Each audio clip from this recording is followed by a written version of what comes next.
Ooh, water bottle? Fuck yeah. Water bottle. Ooh, aluminum. Yeah. Check it out. Open it up. You got to see. That's for you. Thanks, bro. Absolutely, man. Thanks for coming on the show. Dude, this is it's been a while to bring you in. I guess you were at my 30th.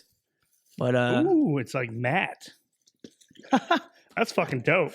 Everybody's gonna be jealous of this. This is nice. Absolutely. Well, dude, thank you for coming. Thank you for coming on the show, dude. Fucking man. Charlie Chase, Chucky Chase, dude. What's up? Here man? on the podcast, ladies and gentlemen, welcome to the Big Fitness Podcast. I'm here with Chucky Chase, Charlie Chase, player 344 on the Squid Games, the Challenge Netflix reality show, dude. Yeah, good to have you on the show. Good man. to be here, man. It's been a while since I've been in this gym. Yeah, dude, it's good to have you back, brother.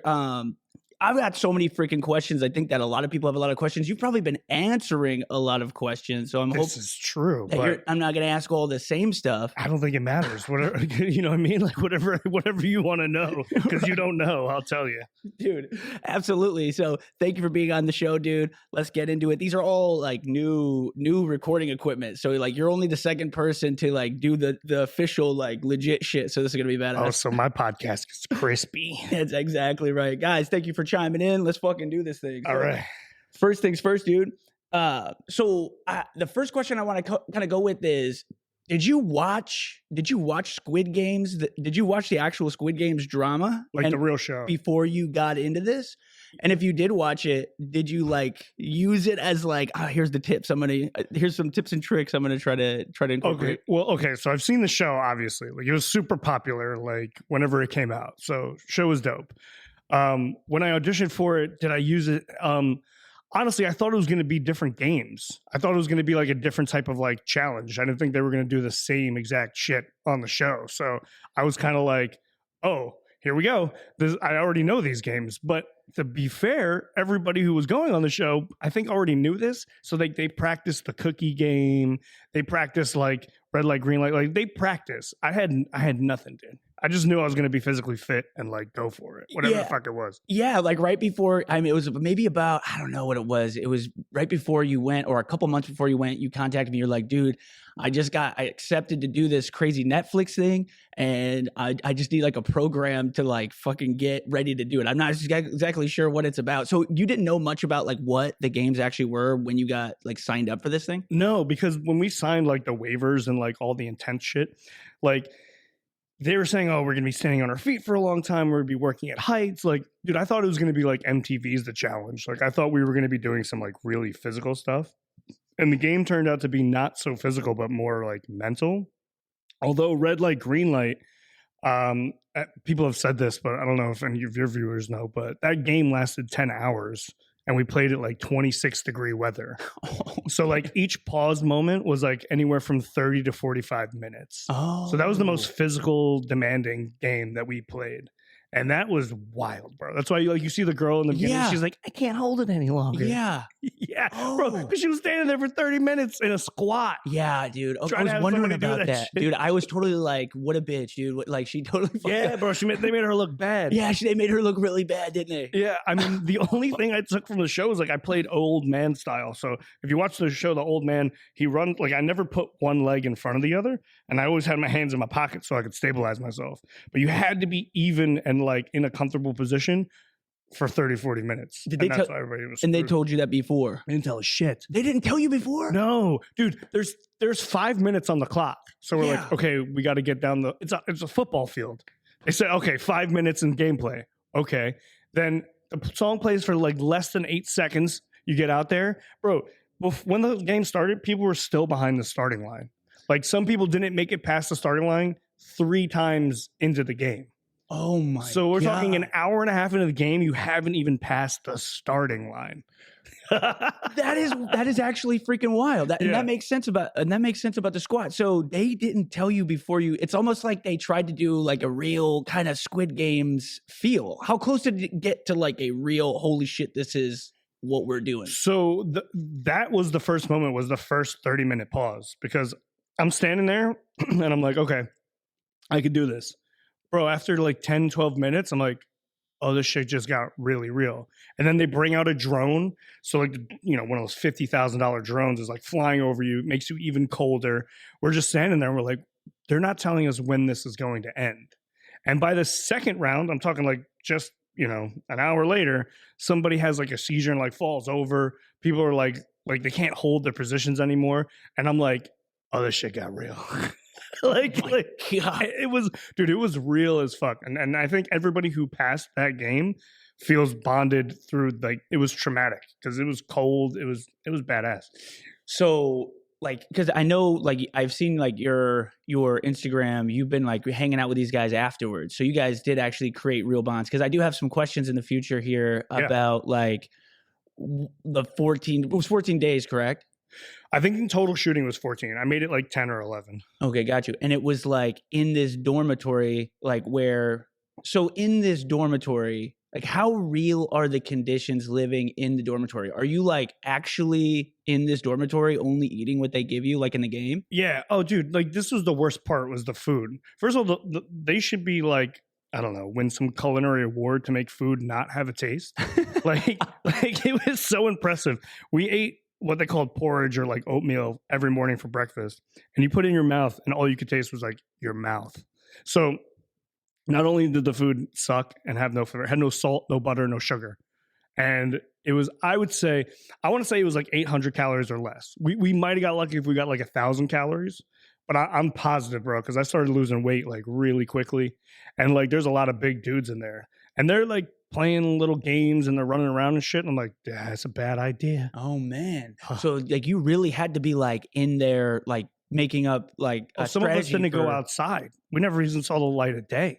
I was like 5 days in before they let me go outside.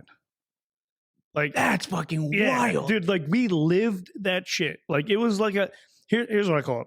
It was like a sleepaway camp for adults, but more like prison, but with like the nicest people you've ever met. If you wanted to leave, could you? Like Yeah, if you were like, yeah. hey, Oh no, you could, dude. You had free will to leave whenever you wanted. okay, gotcha. We're not held there by our will, but they would be like, yeah, go ahead and leave, but $5 million. Oh, so if you leave, you lose. It's like you can leave anytime, but if you leave, Yeah. you lose you can't play the game anymore. Absolutely. Oh, dude, that's So that $5 million fucking held you locked in. You know what I'm saying? that is awesome, dude. So what was it like to actually? How did you learn about this? Did you cross somebody in the subway and they gave you a card and you were like, what the fuck is this?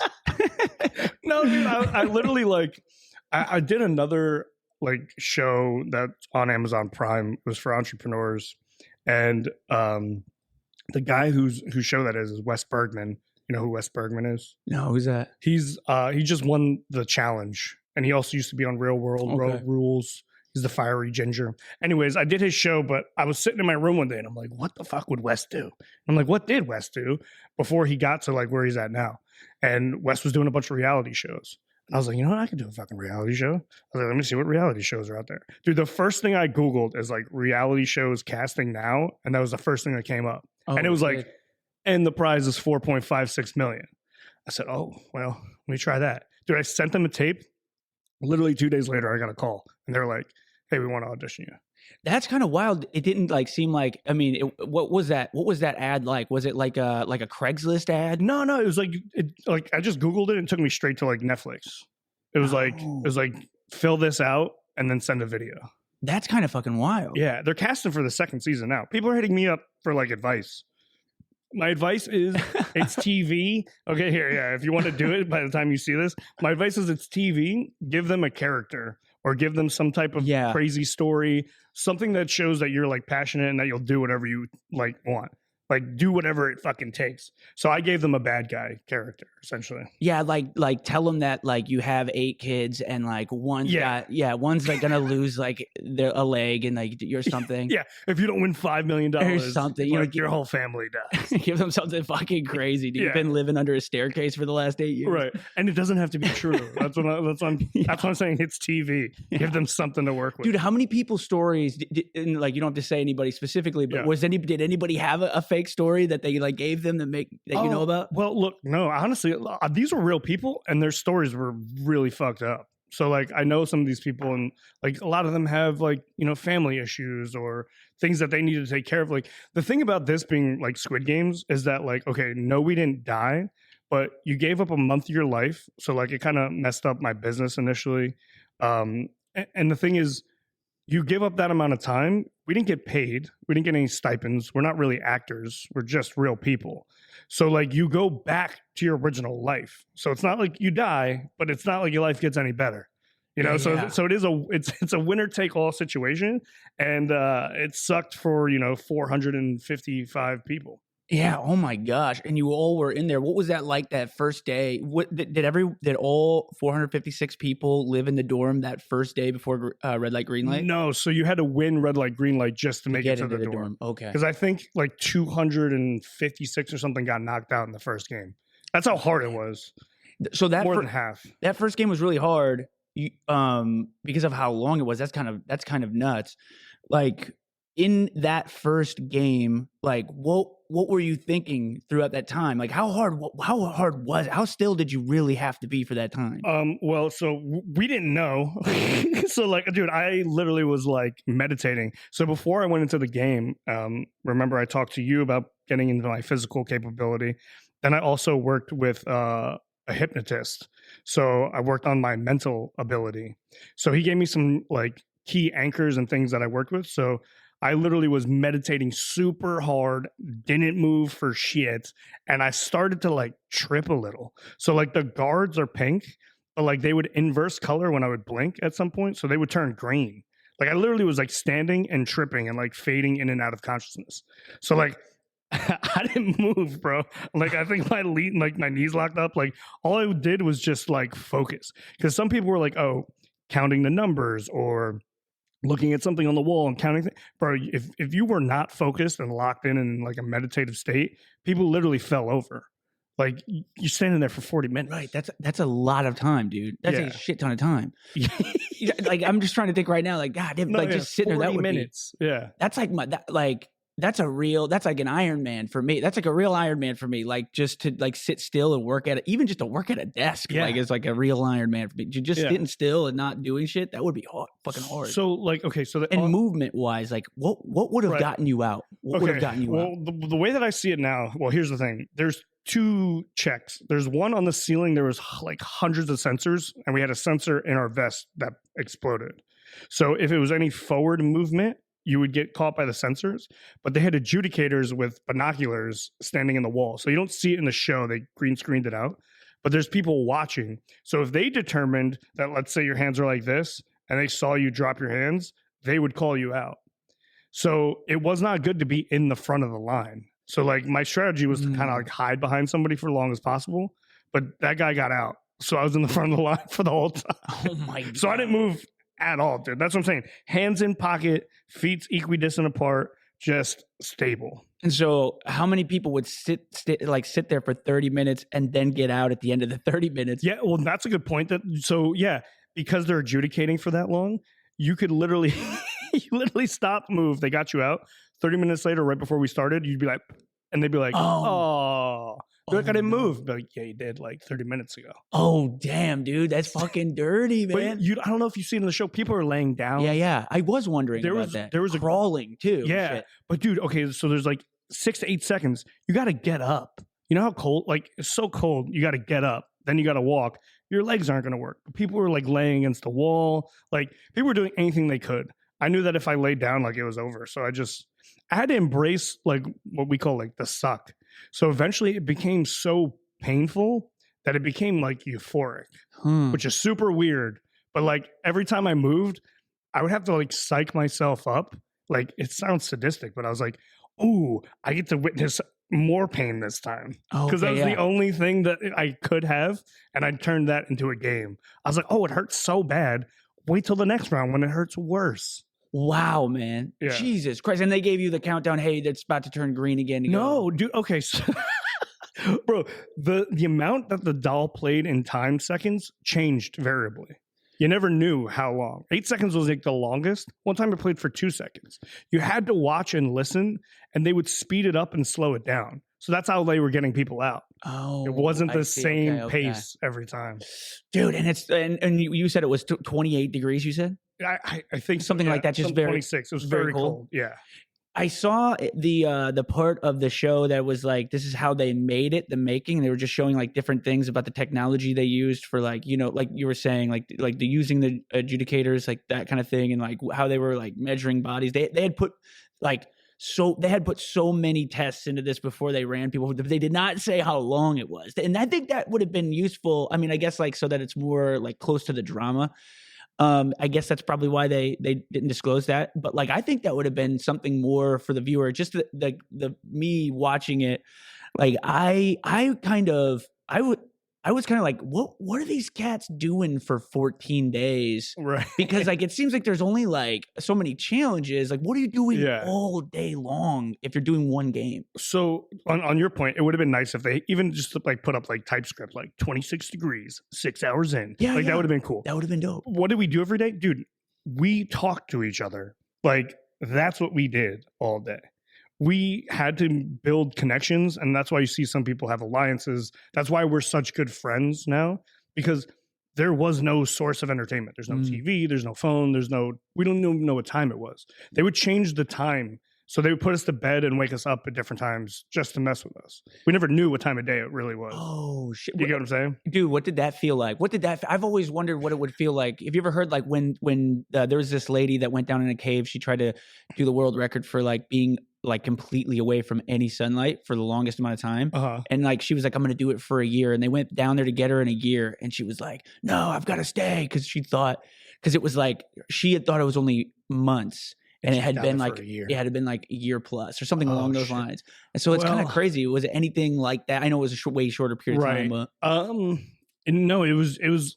I mean, look, you're just under a lot of fluorescent light. I think it'd be opposite if you were in the dark, because then your mind probably gets healthier. Yeah. This felt like it was just like stress all the time, because you never knew when something was coming too. You'd hear the and then they'd walk out and be like, fuck, we're playing a game, or there's a challenge, or there's like something to do, but you never knew when those things were coming. So yeah, no benefit to that. yeah, dude. Fuck. Okay, so like these conditions were real. You were in there. You had to actually create alliances and stuff like that, or maybe they just like. Were you going in before you got there? What was your strategy before you got there? How did it change that first night in the dorm? Yeah. And on. No, that's a great question. So originally, like, I was going to kind of play like lone wolf, which I do in life anyways, until you really find like a tribe, right? So I was like, I'm going to keep to myself. You don't see me a lot in the beginning of the show, because I'm kind of sleeping and keeping myself to like one thing here. There's two types of people in this game: people who played to like be on TV, and people who play for the money. So like I played for the money. Like everything was like strategic to like keep making it forward. So when I first entered the game, like I said, there's like 200 people who entered the dorms. I'm like, I don't need friends yet. They're going to be gone tomorrow. They're going to cut this down to 100. So like, let me just rest, build up my strength, and just like start to figure things out. If I'm here, then yeah, it's time to start making friends. But after the first game, dude, it was so traumatic that anybody who passed, we felt like we went to war. Yeah. So like, it's like you made it. It's like you didn't die. So everybody around you became your best friend. Like there was so much to talk about. Like you're so like guards down that like a lot of us on the bus became really close initially, like even before we went into the dorm. So that strategy kind of just went out the window, because you super trauma bonded like really quick. Okay. So this is interesting. So like, I saw where they filmed like the red light, green light. It was in like some big giant like bunker looking thing. Yeah, it was like an old World War II airport hangar. So that's not where all the games took place then? No, every game had its own area. Oh. Yeah, so dude, we got on a bus. Okay, we stayed in a hotel. We got on a bus like 3 or 4 hours to that. Okay. That place was so big, it had to house 500 people. Played the game. That was the only time we actually didn't go to the dorms. They actually let us go back to the hotel, which they tricked us. We didn't know that. But it was the best thing ever, because, dude, I actually got to take like a bath and be alone and like decompress. It was so crazy. But then the next day we got on the bus. Then we went to the dorms, and the dorms were on a set in London. And then each set had its own building. So every game was already built. Like they're massive sets. So Okay, we would gotcha. just travel from stage to stage. Yeah, and that's kind of what it looked like on the bridge, which I got some questions about the bridge. How, when you got out, did you have to leave? When you died, Yeah, did you had to leave? immediately. They were Yeah, just like, we're they take you to another hotel. They already had your bags, and then they put you on a flight the next day. okay, got you. Yeah, yeah. Because I was wondering if you were able to like stick around and see how things turned out No, or anything like that. yeah, we don't know shit. Like that's why we don't know who won. You know what I mean?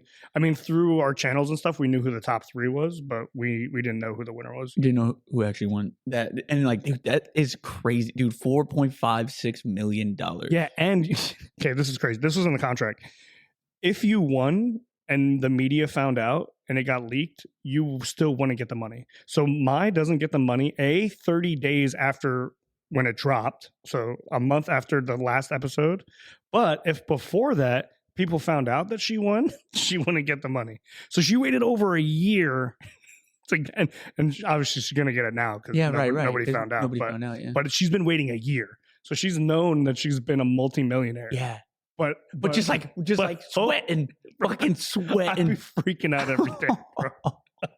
Imagine how happy, but also how fucking stressful that year is. You just like drop everything. You don't talk to fucking anybody. Don't talk to nobody. You're just in your house. Like, Yeah. fucking- Well, she was lucky she didn't have any social media. She does now, but yeah, dude, that's wild. Did you ever talk to her before she won, or like before? I mean, did you in the games at all? yeah, no. So everybody on the show, like everybody you've seen, like I know personally. I just hung out with them like 2 days ago.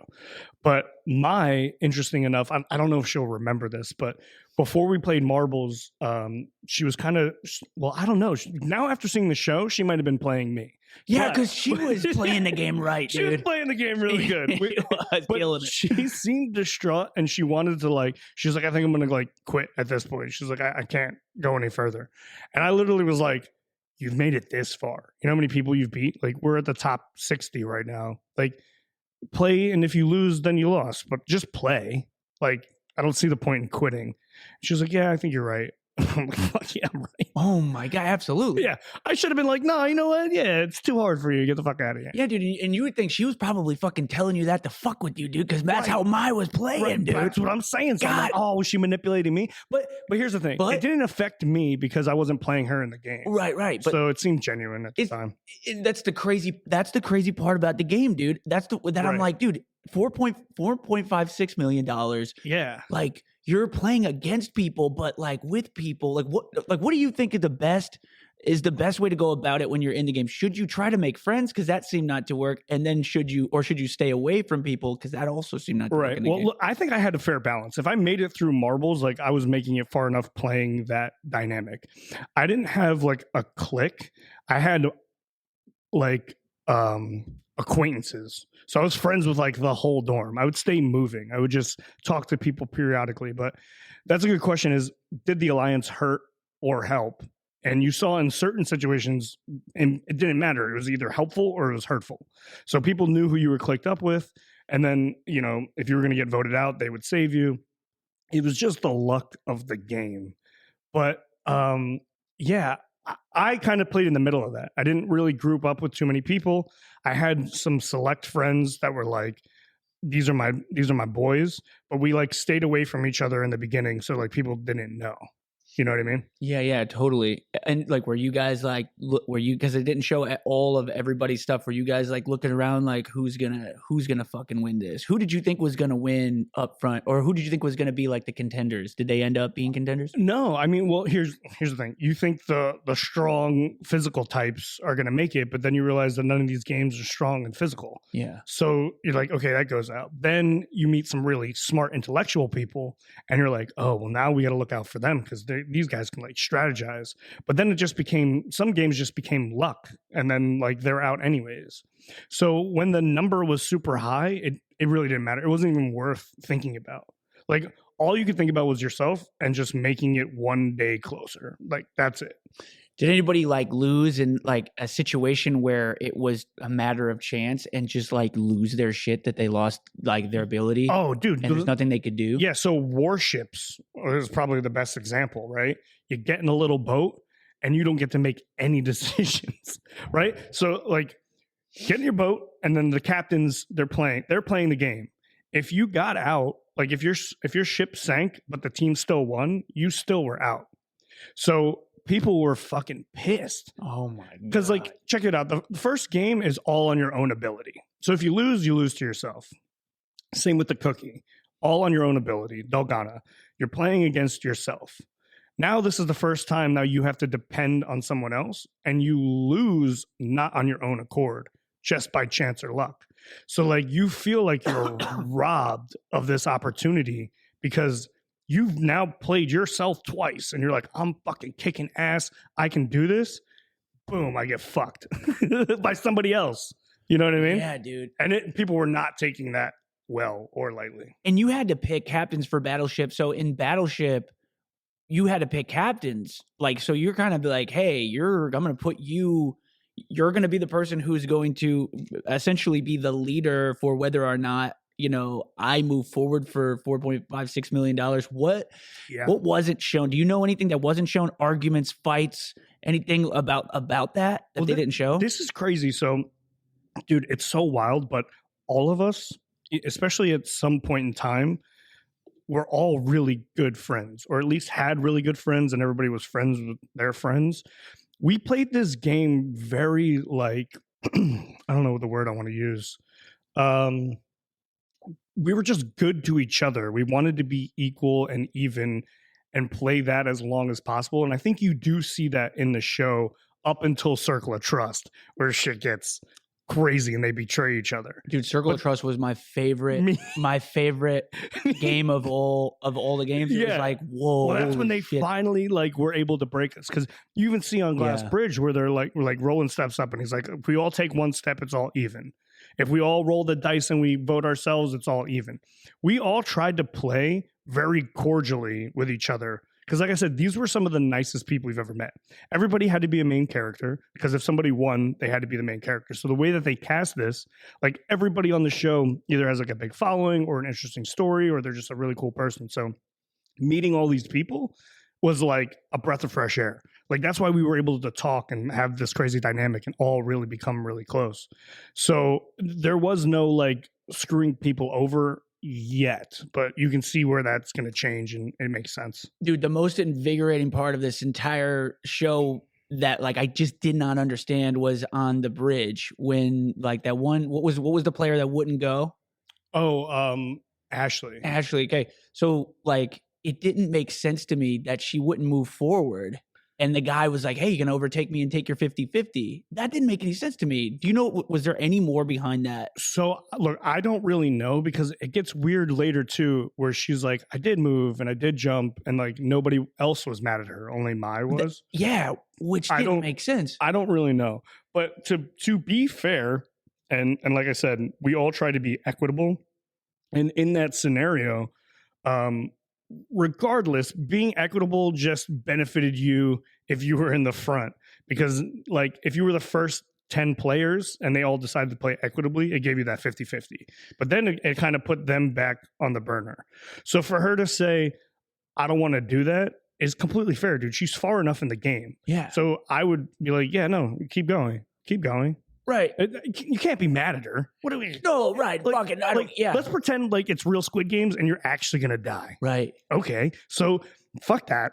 Go. Like, yeah, no, 100%. And I totally get that. Like, cause that's what I liked about Mai, is that like she played the game in like kind of a savage way, but to win, where it's like, oh no, like, you know what I mean? Yeah. Like that's, and she was a very sweet lady. And she, like I said, I think she was genuine, but dude, when it gets that far in the game, dude, like we didn't come here to pussyfoot around and make friends. Right. Exactly. That's what we did. We did do that, but that's not what we came here for, right? Everybody came here for $5 million. So at that particular moment in time, you then do have to like play the game, and playing the game looks bad on your character in some senses, because that's just what you had to do. And I hate that they use the tagline, I think the way you play is who you are, or some stupid shit like that. Yeah. That's kind of fucked up. It's not who you are. It's just who you are to win that game. Yeah, no doubt. I mean, that's, if you look, like that's real. And I watching the making of it, I loved this concept. I think it's fucking genius, is that you go in there with a dream of what you would do with 4.56 million. People don't actually die, but their dreams do every time somebody dies. Right. And that's hard. that is like watching people's dreams just fucking taken from them. I mean, that might be just as good as seeing them die. Well, that's what I felt, because people are like, how did it feel? I'm like, it feels like you're dying inside, because you have this hope. And think about it. Okay, so 456 people make the show, right? They cast it at over 500,000. So now our odds have gone from impossible odds to get on the show to now there's only 456 people standing in your way of $5 million. Now, as far as I made it to like around 60 people. That's a 1 in 60 chance. That's not the lottery being like, 1 in 100 million chance. So the closer you got to that, dude, it felt so real and tangible. The pig was like in there with the fake money, because every time they chopped the money, you could just see that it obviously wasn't real, but still the concept was like, that's fucking mine. Dude, what was your fucking dream, dude? What was your dream? Oh, dude. Okay. My story. Look, my dream was just to get enough money to fund the companies that I'm working on right now. It was pretty simple. It was like, I just want to keep my companies going. But the real dream was to buy an island. And everyone's like, oh, you would burn the money right when you got it. No, motherfuckers. I know what I would do with the island. Plus, I'm not going to spend $5 million on an island. Yeah. You can buy what people don't know is you can buy a pretty cool island for like $300K. Real talk. And then put some like infrastructure in for another 500,000. And around 1.2, I can have a whole sustainable island. And then I can either throw events, or I can just live on my own and not be bothered by people. And then the other, 3, because the taxes, let's call it 3 million, can be invested over a period of time. Like, I knew what I was going to do with the money, but I really want my own private island. That was the fucking dream. So I got ripped away. No, that would be fucking badass, dude. Yeah, and to your point, I just saw there was not this wasn't this year's, last year. There was an island for sale. I believe it was like 750,000. It was just like down in the. It wasn't like a tropical island. It was down in the Ozarks. Okay, so, but you can live on. Yeah, no, I need something a little tropical. yeah. But in any case, like I said, people don't even know. Like people, here's one thing. If you want something, like write it down on a piece of paper and go find out how much it costs. Because people think like, oh, I need $20 million. No, you don't. Like, write down all the shit you want. You might need like only $2 million. And then you work that backwards. So how are we going to like figure out how to make $2 million? Well, maybe we're going to sell a product, or we're going to sell some shit. You can figure it out. But like I wrote down on my list, the islands that I wanted, I didn't need 5 million. I just needed a little bit. Yeah, dude. And to your point on that, like, and I don't know if you know Tony Robbins, but Tony Robbins talks about this in his book, Money Mastered the Game, is like his first book on like investing and like creating financial freedom. I know this isn't the podcast for this, but in any case, I think everything free goes on this, right? Straight up, anything goes. But in any case, dude, Money Mastered the Game from Tony Robbins. He talks about exactly that. And so basically, he has you, and I've done, and I did his like all of the different things that he has you kind of do to like literally come up with a number for like create your dream life. Like, okay, perfect. So you can do that. Good. Now literally calculate the cost of what those things would be. And then it goes from there. And it literally, once you're done, you're like, man, my dreams are pretty cheap. Yeah. For real. My dreams are pretty cheap. Like, honestly, it's probably where I got it. I love Tony Robbins. Tony Robbins is the man, dude. I love anything in that genre category. So that sounds about probably where I got it. So, dude, so I know, and I don't want to ruin it for anybody who hasn't seen the show, but if you haven't seen the show by now, you're fucking crazy. If you haven't seen the show, that's like the fucking best show that's out on fucking Netflix right now, dude. You're gonna go check that shit out. It's the wildest thing ever. Number 1 in like 76 countries for the last 2 weeks, and for good reason. Like, dude, I'm not even really like a reality TV show guy. I did not know what to expect when I started watching it. I was like on the edge of my seat the whole fucking time. Like, what are they gonna do? Is he gonna fucking kill him? No way!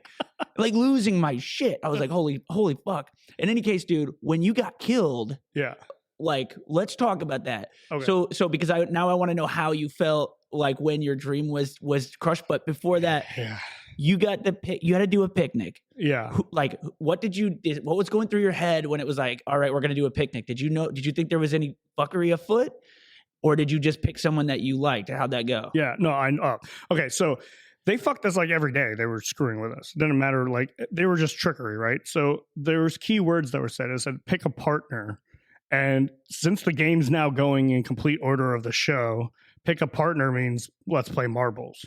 So me and my best friend on the show, Brad337, we looked at each other instantaneously and we're like, marbles? He's like, yeah. I was like, all right. So we split up. He's like, okay.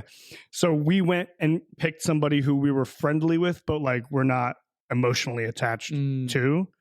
And this is where I say people played in one of two ways: to be on TV or to win the game. So me and him played to win the game because we didn't want to play each other. If we wanted to be on the show, we would have played each other, and maybe our stories would have been more intertwined because that would have been dramatic for them. But like I said, I was there for the money. So I was like, bro, I'm not playing you. At least we both, either one of us moves on. What we didn't think, though, is if we played each other, that at least one of us definitely would move on. Right. Oh, yeah. But good point. But, we thought we were smarter than the game. And, we both lost. Me and actually so Brad and then Rob is 339. We were like the closest on the show. We all lost at the same time. So it was kind of crazy because it's TV, right? So all these games take 10 hours. They're filming all day. So by the time I get out and I get to the hotel, I literally see both of them. And it was like the most bittersweet thing because it was like, like you lost, but I get to see you. And then we all went and partied and it was fun. Which is wild, dude. So when you picked somebody, did you just like find somebody? Yeah. So I know you saw the show, but it may not be very apparent because they literally had me dying in a bush. Like you literally barely I saw that. No, I saw that. Yeah, I was doing an epic fall. Like I was doing the real fucking shit. Every time you were on screen, it was like, there's Charlie. So I played Sam. Sam was in the top 3. Okay. Sam was 16. Oh. He's the big other bearded guy. Yeah. But he's like 6'5". Oh, that's wild. Yeah. You played him. That's what I'm saying. So at least the guy that I played made it to the top 3. And Brad played Phil, who made the top 3. Oh, really? So we both played 2 of the top 3 contenders. So I was hoping Sam would win because, I mean, dude, if not for anything, but if you played me and you win, then I feel better about that than anything. Like, I hope you win. What was he like? What was he like when you were playing that game? And what game did you play? So initially when we first walked in, Sam wanted to play like shooting into like a bucket or like kind of play like Pong. But I'm like, dude, you're like 6'5". You can see the bottom of the bucket. I'm like, I can only see the fucking outside. So we agreed to play against the wall because I'm like, maybe it's a little more fair. Like, it's just a wall. We'll shoot closest marble to the wall. We were just very cordial. I think it was a very intense moment. We agreed to play. We start playing. His first marble, he kind of like, I don't know if it slipped out of his hand, but like it barely made it. And I was like, oh yes. All I had to do was just throw it past his marble. So I'm like, I'm winning. I'm up. I'm excited. I'm super stoked. I'm like, I got this. I'm like, you can't even throw a marble. And then we're like 2 or 3 shots in and he just sticks one to the wall. And I'm like, do I try to hit it? Or like, I just, when you lose that sense in your mind and you kind of just get flustered, that happened in a split second. And that's when everything changed. I lost my focus. I literally can feel it now and looking back, realize like what happened, but I literally lost my focus and intensity for what was going on. And it happened so quick. And you asked me like, what did it feel like?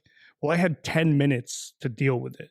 So the game, I think was 20 minutes of play and I lost in the first 10 minutes and like, just agreed and said, here you go. And then I had to sit there for 10 minutes being like, fuck, oh, fuck. Like it's like, oh, like so much energy started to like build up. Cause like once you lose, you're like, okay. And then you're like, oh no, now I have to sit with this feeling. Oh. Now I'm sitting here for 10 minutes just stewing in my own shit. You know what I mean? So that was probably the most brutal, was coming to terms with like, oh, I actually lost and now I'm going to sit here with it. Dude, like when you were playing the marbles game, was the $4 million going through the $4.56 million going through your head at all? Or did you try to block that out so that you could perform in the marbles game, which is wild that like $4.5 million is in the balance with a marble game. Yeah. What's funny? I didn't think about the money. It wasn't about the money in that aspect.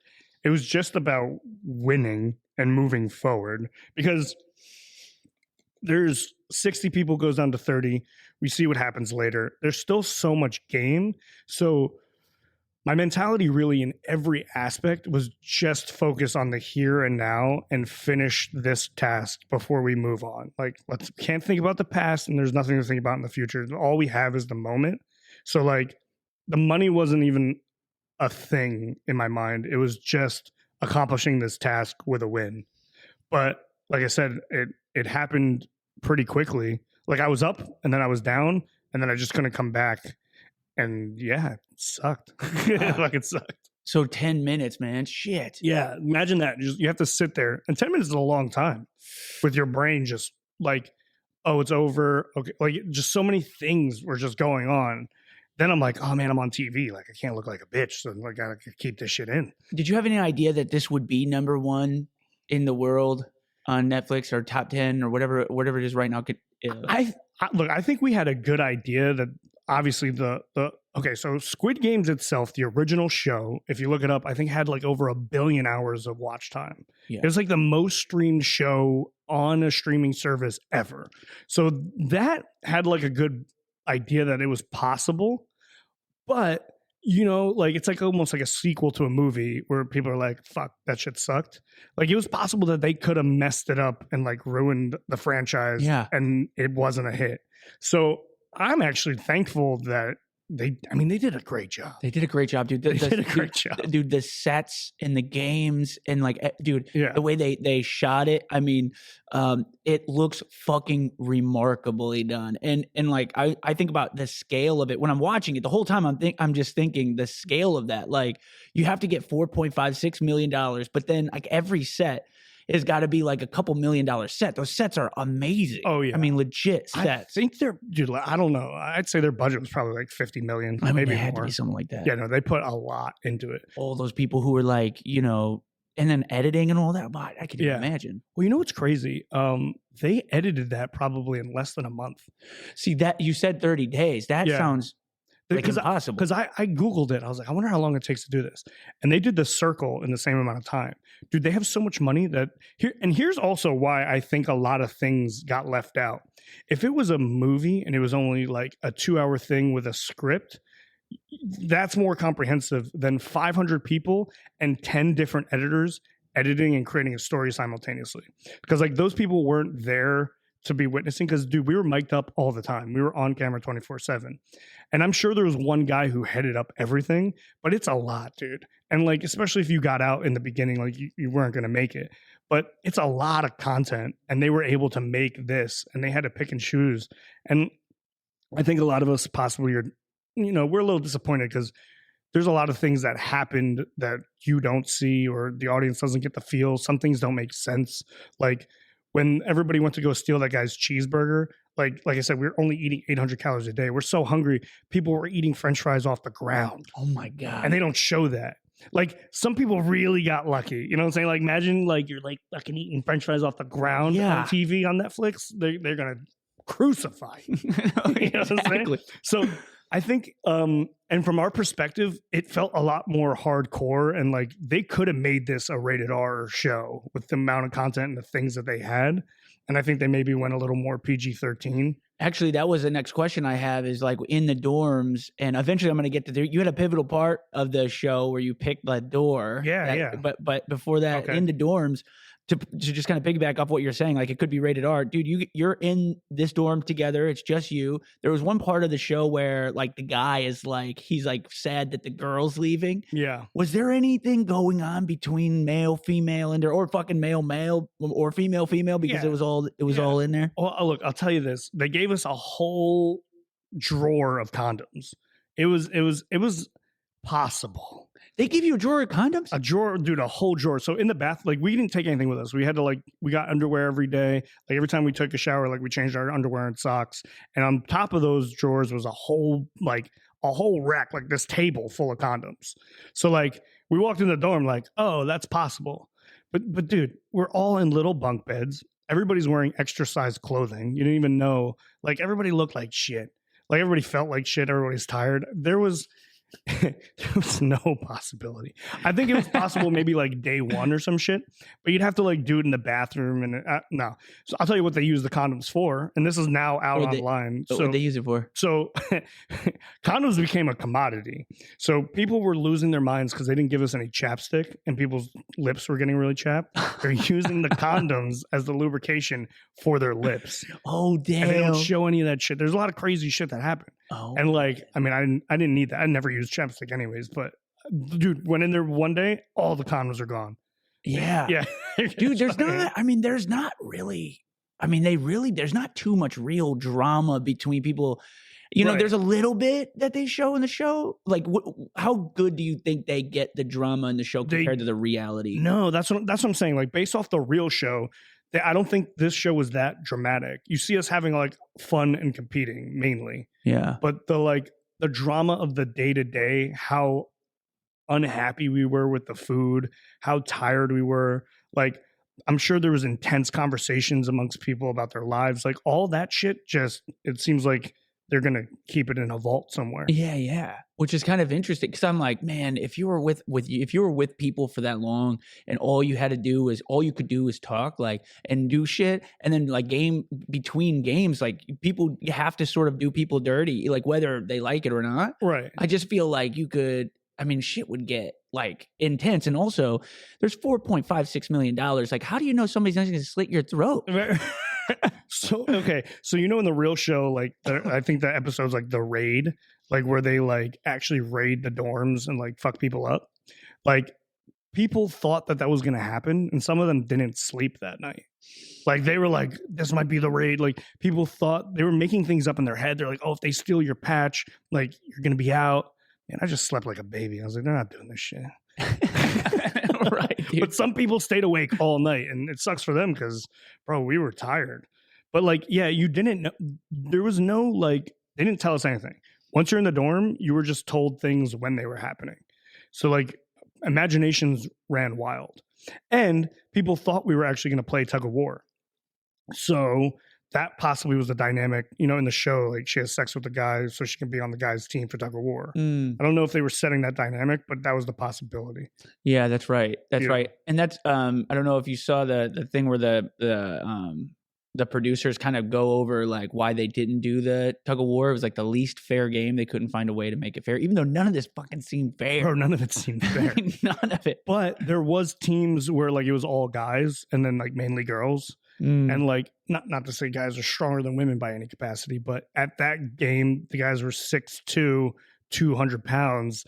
They were a little stronger than these girls. They would have pulled their asses right in. Like the game would have been over in 3 seconds. You know what I mean? No doubt. And they would have found some way. They would have found some way to just like fuck shit up. Like, right. Some people probably would have got hurt. Was there anybody like in the time that you were there all the way up until Marbles that you like just like hoped got out for some reason? Like you just had one person, you're like, fuck, if I have that chance. This is, like I said, so everybody was like the nicest person you ever met. Like everybody was super cool. We weeded out the people who weren't very early on in the game, and you see them get out. So the guy who picks up the phone, I don't know what his name is, like 198 or something like that. But he's the one who picks up the phone twice and gets out. If he didn't get out on his own accord, I think everybody was gunning for him. He was just kind of like, he's just a pain in the ass. He's a prankster. He's got a show on like YouTube or whatever out in London, but he does shitty pranks. So like, regardless, he was trying to bring that to the game, and we did not have time for that shit. Like I said, we all built friendships. Anybody who was annoying or like gave us shit, they were on the chopping block immediately. I see, dude. I would never have touched that fucking phone. I would never have done anything. I don't know if this would have been good or not, but I would not have. And I don't know what the fuck I would have done, but I don't know if I would have done anything I wasn't forced to do. It's like, right. No. Volunteering had a very bad connotation. Yeah. Well, the fuck would you volunteer for this? No fucking way, man. It always presented a win-lose scenario. So if you won a prize, you lose because in the eyes of everyone else, you're eating donuts and we're fucking hungry. So like, and look, you don't know everybody. So the friends that you do have, dude, it's little things. So like, oh, you got a box of donuts? I don't know you. Fuck you. Like, that's simple. Right. It's just, human nature to just be like jealous or envious of something stupid and then vote somebody out just because you don't know them. Yeah. Very like, yeah. Yeah, no fucking way, dude. I would stay away from that. I think I would try to be as friendly as possible and get to know everybody and like do a conversation with every single person. I would say that is the best idea for that, especially because, dude, you're living with people. Think about that. It's like having a roommate. Like, you don't want your roommate to be mad at you because then they start doing fuck shit, right? They don't take out the trash or whatever. So like, you got to be cool. Like, your only way of getting through is honestly making friends, because there's too much luck and other things that if you're like a pain in the ass, annoying, or a bad guy, like everybody's going for you. Like there's way too much camaraderie. So when you were going in, your strategy was be a lone wolf. When like was there a specific moment you were like, I have to pivot? Yeah. Oh, dude. Like, I'm- could you kind of I'm- explain those? Yeah. Well, I'm telling you, I think it was like right after the red light, green light, because we're all on the bus. We just all became like really close. And then you found like, okay, we're going to be living with these people. Like, what am I going to be? How am I going to be alone? There's 500 people in here. And like, you want to talk to people. So it's like that went out the window immediately. You know what I mean? I couldn't just be alone. Then I'd be like a little dickhead in the corner, just being like, what's wrong with that guy? You don't want to be socially awkward either, you know? Yeah, right. So you wanted to be friends with literally everyone. Yeah, that's probably. I don't know if I would have went with that one guy. What was the guy? He was like the really. He was the one that they played a lot of. He lost in Battleship. Oh, Brighton. So 4-3-2. 4-3-2. That's him. Yeah. So 4-3-2. I know there was a couple people that didn't like 4-3-2 because he seemed to be like an alpha male type. Yeah. And he was like, was he really like that? Yeah. And the whole time he was there. Yeah. Yeah. No, they made it portrayed him. They definitely played him up to being more of a villain than he like actually is, but he definitely had that energy since day one, and a lot of people were just kind of put off by it. So, you know, people were happy to see him go, and it was already early in the game. That's what I'm saying. Like anybody who you didn't want to stand out either. Whether being alpha male is good or bad in that scenario, you now have a target on your back because people are thinking about you. Yeah, right. So either they like you or they don't like you because either you're showing some strength or force or a personality. You become the forefront of people's minds, which you don't want to be in anybody's mind, like at all. Because good or bad, like I said, it's going to provoke an emotion with someone that's going to be the opposite emotion. Yeah, and he, I kind of felt that. I was like, man, you know, that's probably just how this dude is. But I saw an interview that he did, and it was like when he went into Battleship, like there was a big argument before it started. I guess they didn't cover this. This is just kind of quoted by him, basically, that he wanted to be captain. He didn't want that other girl to be captain, but everybody kind of overpowered him. Mm. And there was like a big argument about that before they started. Like, did you see any of that happening? I didn't hear that. I can tell you what happened after he got out, because people on our team really had dislike for him. So when they heard his number, they like cheered.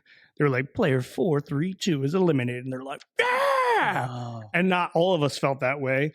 But all he they heard were happy. from on the other side was that Oh. somebody was happy that he was out specifically.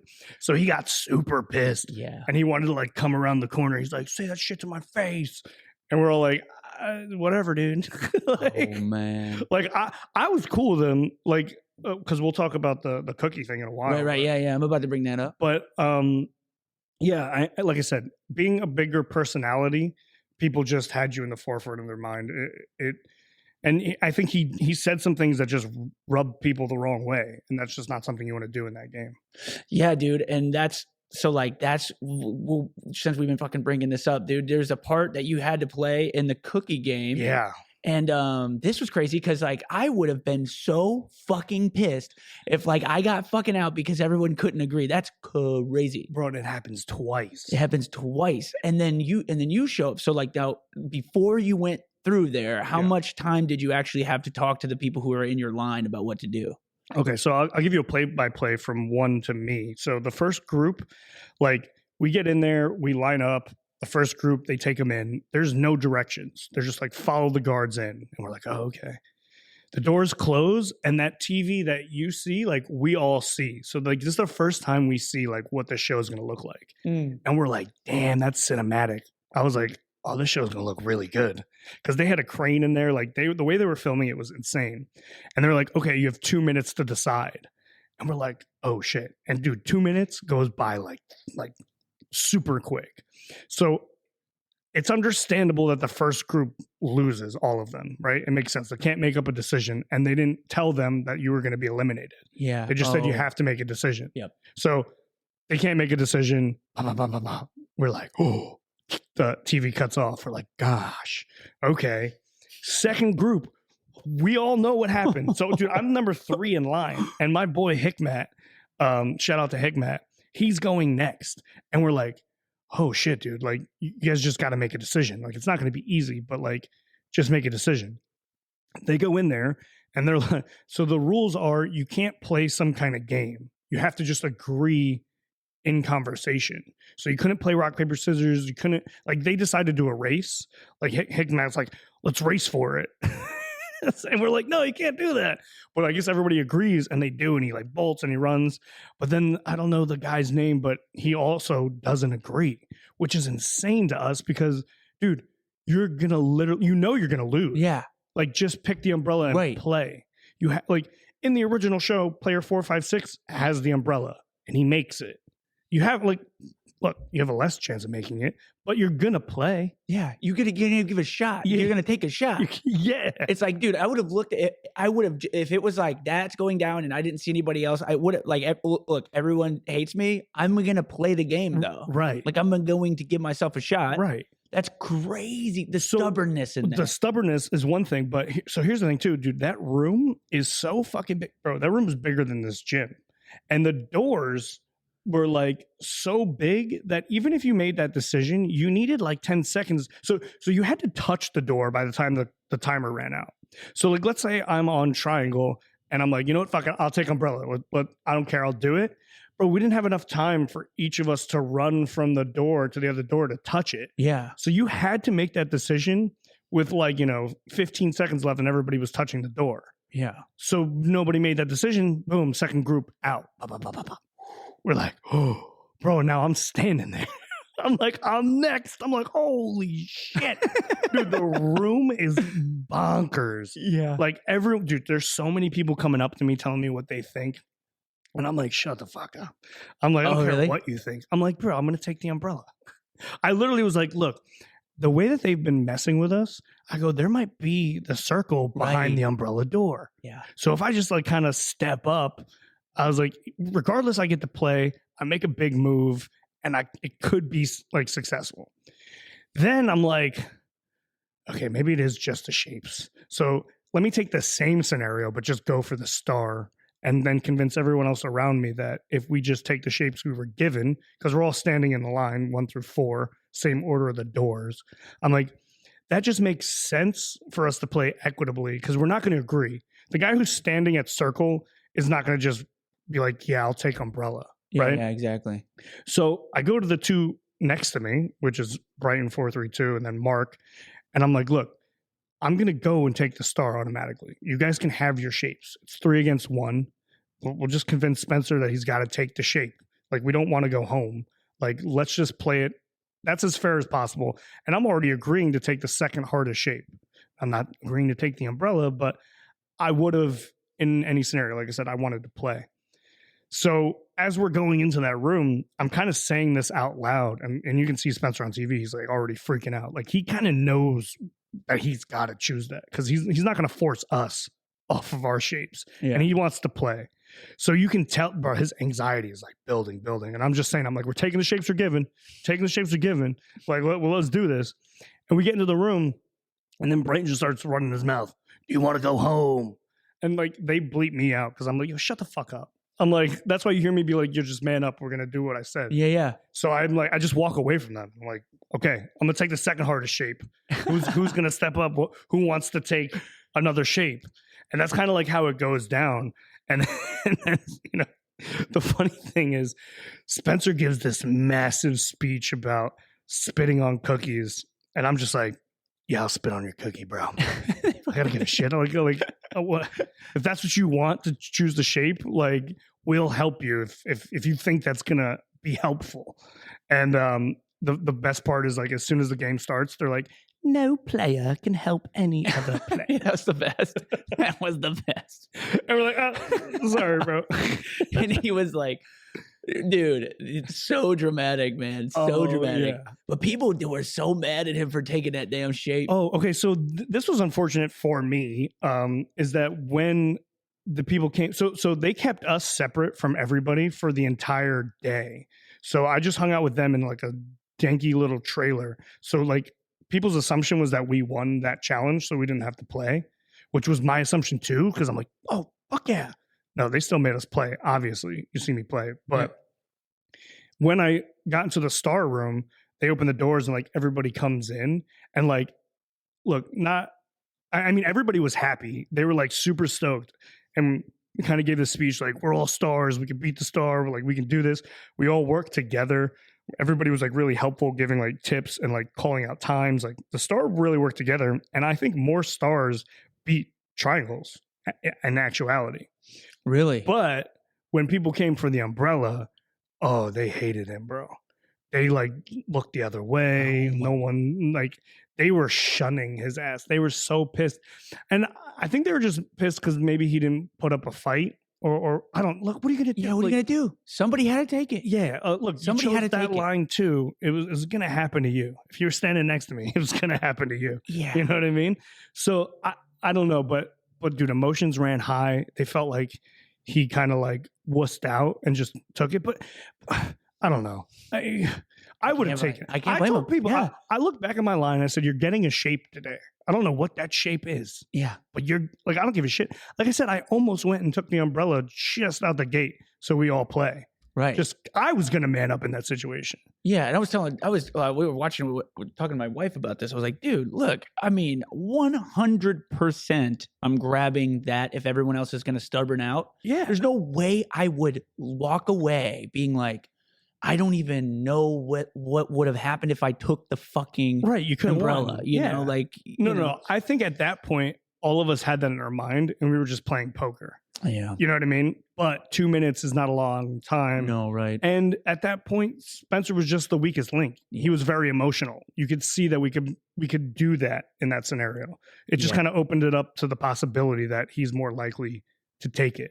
And he's standing in that line. Yeah, and then he ends up losing, and he has like the most dramatic Yeah. dramatic death. Dude, so some people really acted it out. Like, how much of this game was choreographed and how much was like real, like candid shit? It was all candid. All of it, nothing. there were no choreographed. There was only the only time they told you how to die was in red light, green light, where they were just like, you know, be safe and you don't have to be dramatic, just, you know, go down on your own accord. Everyone else started taking it upon themselves to have as epic of a death as you could, because why not? It's going to be on TV. Right, exactly. I would have done it. Yeah, but there was no like real rule, dude. There wasn't. Everything was up to interpretation. A lot of stuff. So, yeah. I mean, you see me falling, dude. I was gonna say, what did you do? Oh, dude, my death.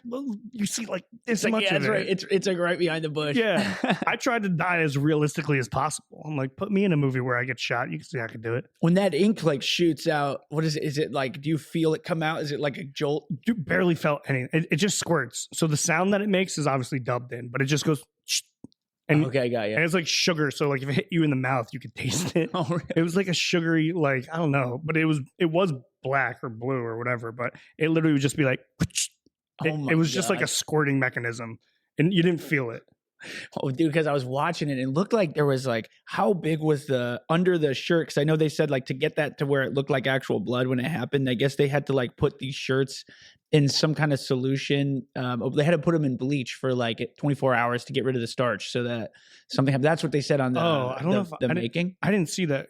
So we had undershirts. You're talking about cleaning the undershirt? No, like the shirts that they said that were over the ink thing, so that the ink like looked like a gunshot. Yeah. Basically, they this is what they said. They said they took the shirts and they like that you were wearing, like those jumpsuits that were like big, and they put them in like some kind of solution. I think they said bleach for 24 hours to get rid of the starch in the shirt, so that happened. Did you like smell anything on the shirt? Was it weird? No. Okay. Dude, that's weird because, dude, we never changed that shirt. Our numbered shirt was like our shirt. We wore nothing. We wore undershirts all the time, so that's what we changed, like undershirts and like boxers and socks and stuff. But that shirt, they might have prepped that shirt anyways. Yeah, like when they gave it to you, like up front. So there wasn't like any real changing for the time you were in the dorm. No, we had the same clothes. I'm trying to think. At one point, we might have got new jumpsuits, like 6 or 7 days in or something like that. Dude, okay, well, yeah. In any case, like, were they comfortable? What were those like, bro? They were like they were extra large. Like they were comfortable. They were soft. Everybody looked baggy. Yeah, bro. That I think that was part of it. They didn't want anybody to look special. You just look like a blob. That's why we're just numbers. Like there's so many people you don't even know who they were. Like some people had good bodies. You know what I'm saying? Like, you saw him in the shower. You're like, damn, where the fuck you been hiding that from? But like, yeah, everybody was wearing just oversized clothes. And that's what I'm saying. Like, that just made us all kind of like one and blended together. Yeah, But like, my pants were so big that I had them like rolled up. My shirt was mad. Like, everything I was wearing was like an extra large. dude, I'm me myself, like that would fuck with me because I like things that are tight fitting. Oh yeah, well think about dude It's playing any game. You're like, oh shit, dude. Well, I remember my beard was like super long too. Like I had to have girls like braid it, and I had to like tuck it in my shirt because it was like getting in the You way. had the dreads too, by the way. And for everyone who's on here that didn't watch it yet, he had some fucking big, crazy dreads. Your dreads were wild. Yeah. And now you have this, which is awesome. I love this look, by the way. It's super clean. What was the reason for getting rid of the dreads, man? Well, honestly, the dreads were just pulling out my hair. They were down to my ass. I had them for like 6 years. They were just super heavy, and it was time for a change. And I thought this was a good time to change too, because I'm like, look, nobody recognizes me now. Dude, how wild is it that it's been 6 years? I remember when you changed it because, dude, you when we first met, you had the straight hair. Yeah. And then you just got the dreads. Yeah, you're right. So, which is wild. Yeah. So time fucking flies, dude. Flies. Holy shit. I helped Jay lay this floor down. He did fucking help me lay this floor down. Dude, that is wild how long that's been, dude. Yeah. And it's nuts how quick time goes by. And this ain't for this podcast really, but dude, we are going to be making some big changes in 2024, and downtown West or Central West End, and more information to come. But like, fuck yeah, dude, we're going hard, and the podcast we're gonna go hard on this podcast as well. I love this. But in any case, yeah, dude, shit, that is wild. When you say that, it just blows my fucking mind. Yeah. Holy shit, dude, it's been 6 fucking years. I know. God damn it, dude. While you were in this game, dude, this game was like a real mental test. I mean, it sounds like you guys were really in a fucking like a mental challenge. Like you guys were being tested, like physically, mentally, morally, ethically. You're trying to figure out all this shit. You're going through all this stuff to win this money. You have a real dream that's on the line. Do you feel like you grew in any way, shape, or form? If so, like, what is it? And like, is it changing the way you see people? Like, what is the main takeaway from your experience? Yeah, no, it's so funny because this question I've been asked a lot. And I initially say no, because I mean, my life is stressful regardless. And like, I've done some TV, so like, I kind of knew what this was. Like for me, it was not that it was a job, but like I've done TV before. And so I kind of know how the shit works. So I kind of did it. And then I came back to life and just got back to reality. But what I did really gain and kind of grow into, it's multifaceted, but the thing that I ultimately gained was friendships, like insane, like super bonded, like these people I'm so close to, like it almost feels bad when they're away. Like I want to hang out with them all the time. So I got like insane friendships, which is, that's priceless. $5 million though, it's just a little different, but the friendship part, like we are all super close. Like me, Rob, and Brad, like we already traveled to different countries. We've been hanging out probably like 4 or 5 months out of this year already. Like we are doing things as a group because like I said, the friendships are insane. Now, growth for myself, I think it really came down to red light, green light, because the mental and physical ability, like that game was, it's hard to explain, but like, yeah, you stood in a room, but I'm talking like you stood there in a high pressure situation for 30 to 40 minutes in below freezing weather. It was so physical and so mental that you kind of take away this, like, I can do anything mentality. Hell yeah. Like, you run, like when you do Tough Mudders or any of the shit that you do, once you complete that, you're like, nobody's on my level. It's a wild confidence in your abilities when you accomplish some shit that you just had to put yourself through like real hell. That's the utility of like 100-mile run. Right. Yeah. And regardless of the place you come in, you're playing yourself.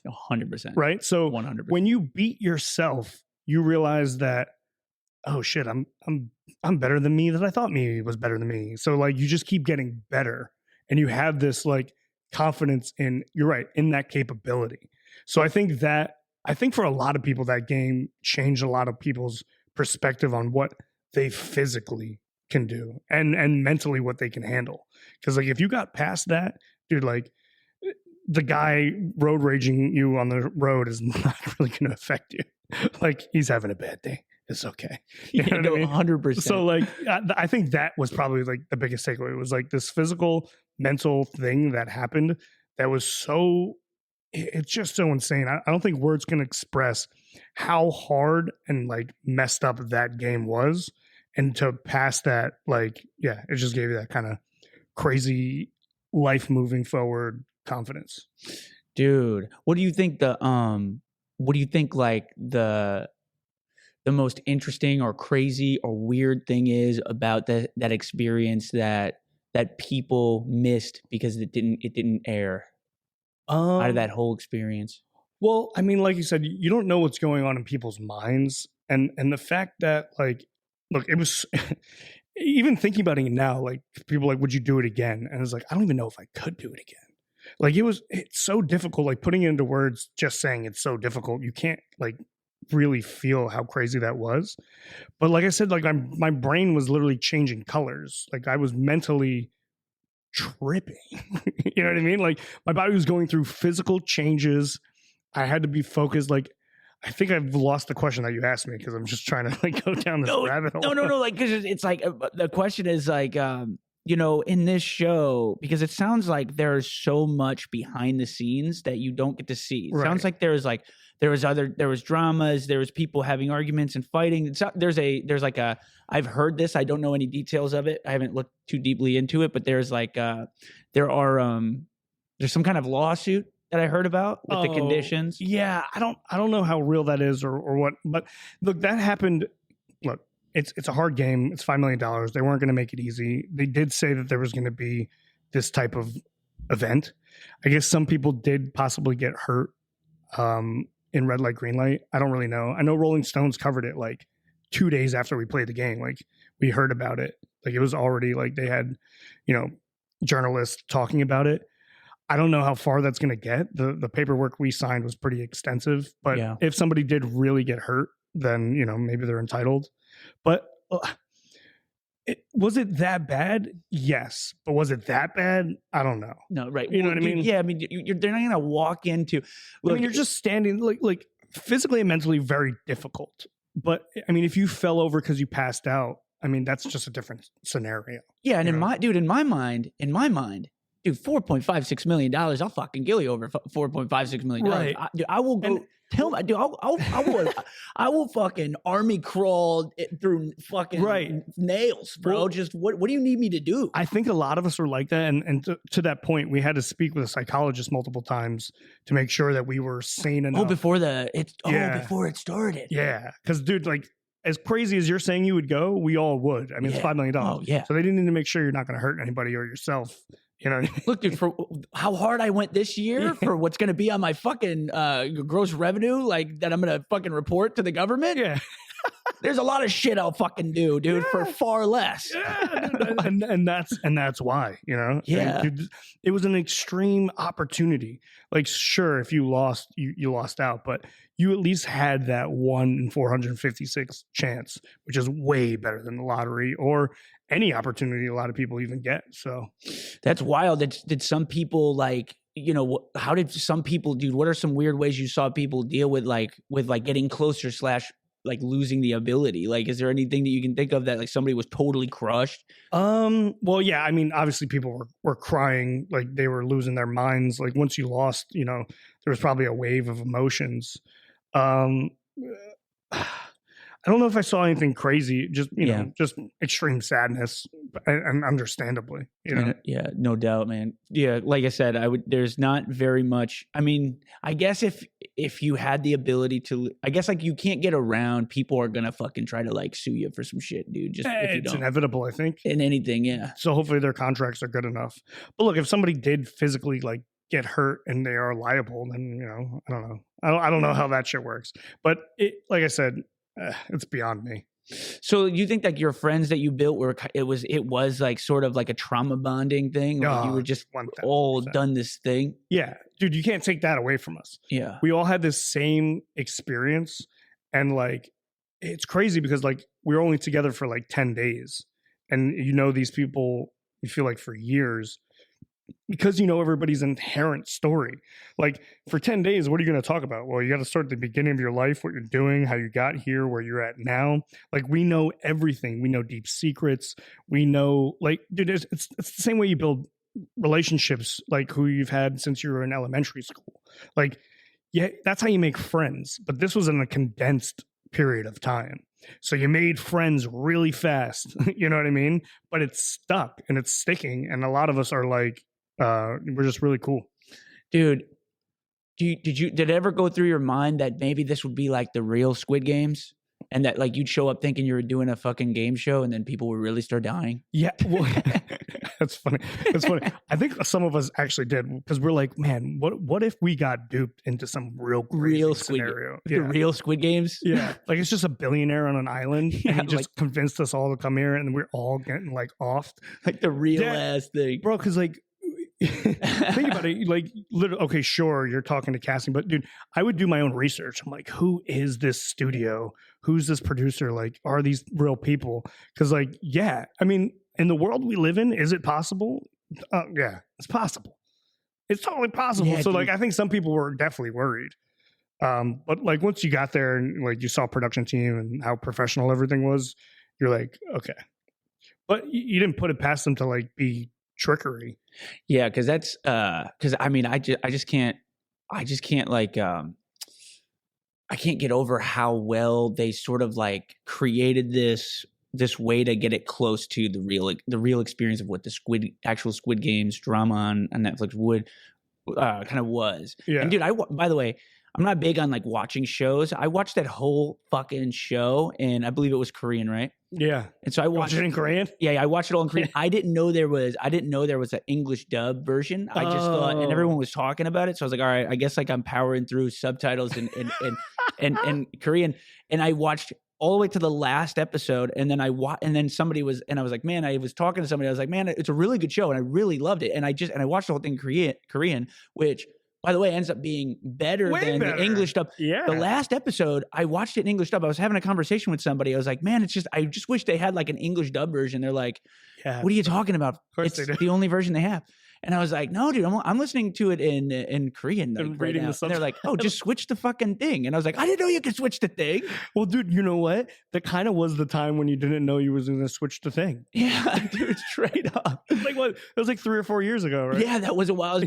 Ways back. And so like then I was like, okay. So then I watched the last episode in the English dub version, and it was not at all the same. No. Like the characters had almost all like completely changed. Yeah. And I was like, this is kind of crazy how much I lost like the character in the translation. Yeah. You know, like in the translation, I didn't hear like their voice with like their emotions that came out of their words. Totally. So to anybody who didn't watch it in Korean, rewatch it in Korean and just do the subtitles, you're going to watch a whole different show. And I believe it is better for sure. I will agree. But I did love that show, and I don't really watch a lot of TV, and that kept me coming back to it. So I was really excited that you were on doing this. And then I was also like really excited that they went hard to make it like real. Yeah. They did a great job. Yeah. So that was fucking badass, dude. In any case, like if you were to play again, and I only got a few more questions here, my dude, but like if you were to play again, what would you do differently? I don't think I'd do anything differently. I played to the utmost of my ability, and I literally like played exactly how I wanted to. I played also true to character of myself. I didn't screw anybody over. I didn't like go out of my way to do anything drastic. I honestly, like when I left the game, felt completely at ease, and like I was like, nope, I did exactly what I would do. Like I wouldn't do anything different.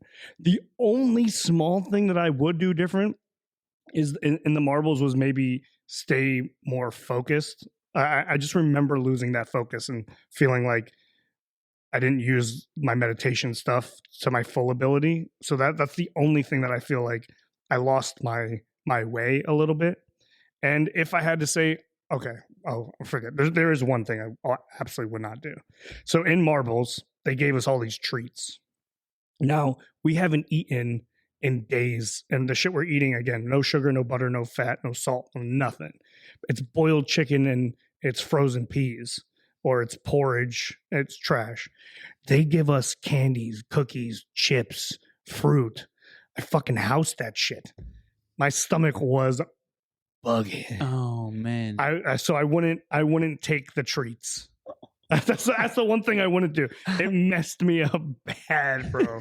I was like, oh, I was in so much pain. So yeah, okay, that's the one thing I wouldn't do. I would not take the treats. That's good advice because I don't think like the show really shows how much you guys are dealing with. Like they don't. It's kind of implied, but they don't really show how much. They don't show how drastically terrible. Like all we talked about was food. Like, oh, when you get out of here, what kind of food you can eat? Oh, what's your favorite food? Like food was on our mind topic. That's probably why they don't show it. The whole show is just talking about food. Yeah, because the food was so bad that like fantasizing about food just was like comforting. But that's what I'm saying, dude. It such a limited amount of calories. It not only had no flavor, some of the stuff actually tasted bad or like rancid. So there was days where like you're like, I don't even want to eat this. But like if I don't eat this, I'm getting no calories and I'm gonna be faded. So you're like holding your nose, kind of like not breathing, eating some of it. It's so bad. Could you bring like medications and shit? Like, could you like? Yeah, if you you had to have your doctor approve their whole list of things that they were going to put you through, and if you had any medications and the doctor like signed off on that, they did have like a wellness area, and they would pull you aside to like take your meds. So okay, so yeah, you don't feel like you have to be in the best shape of your life to get on the show. If you want, you can take your medication. Yeah, I wonder what I hope that they start finding like I kind of have a hope that they start like for the season 2 they go out to like impoverished areas and people with like terrible situations and they're like we're giving you this ability to win 4.5 and just like you know what I mean. That's still sort of the same way of fucking with people the way the show does with like the people who are desperate, because whole idea is that all the people who show up to Squid Games are all like desperate. They're super in debt. Like they're gamblers. They have gambling problems. Yeah. Oh, well, I think a majority of the people, like a good part of the people, like this would look, $5 million would change pretty much anybody. Dude, that would change. If you're not making, over $300,000 a year, $5 million in one lump sum is gonna. Dude, give me $1 million. Dude, give me $1 million in fucking liquid capital. Yeah. I'm gonna change the fucking world. Oh, right. Dude, building capital from nothing is extremely difficult. If you don't have like connections or you don't have the credit or the backing or the understanding or knowledge of how to, because this is what it will take to like put funds together. Yeah. Like capital from nothing is very like, it's difficult to do. It takes like building intuition and like failing and doing all stuff. Well, you give me $1 million. I'm doing the same shit, bro. That's not easy. No, it's not easy at all. I mean, you're gonna fail so much. That's how you'll eventually get it. Right. But if you just gave me $1 million, I could like skip all that because that's a hard fucking thing to do. Because like at the bottom, it's like your mindset is like at the bottom. I mean, you have to try to like put it up here.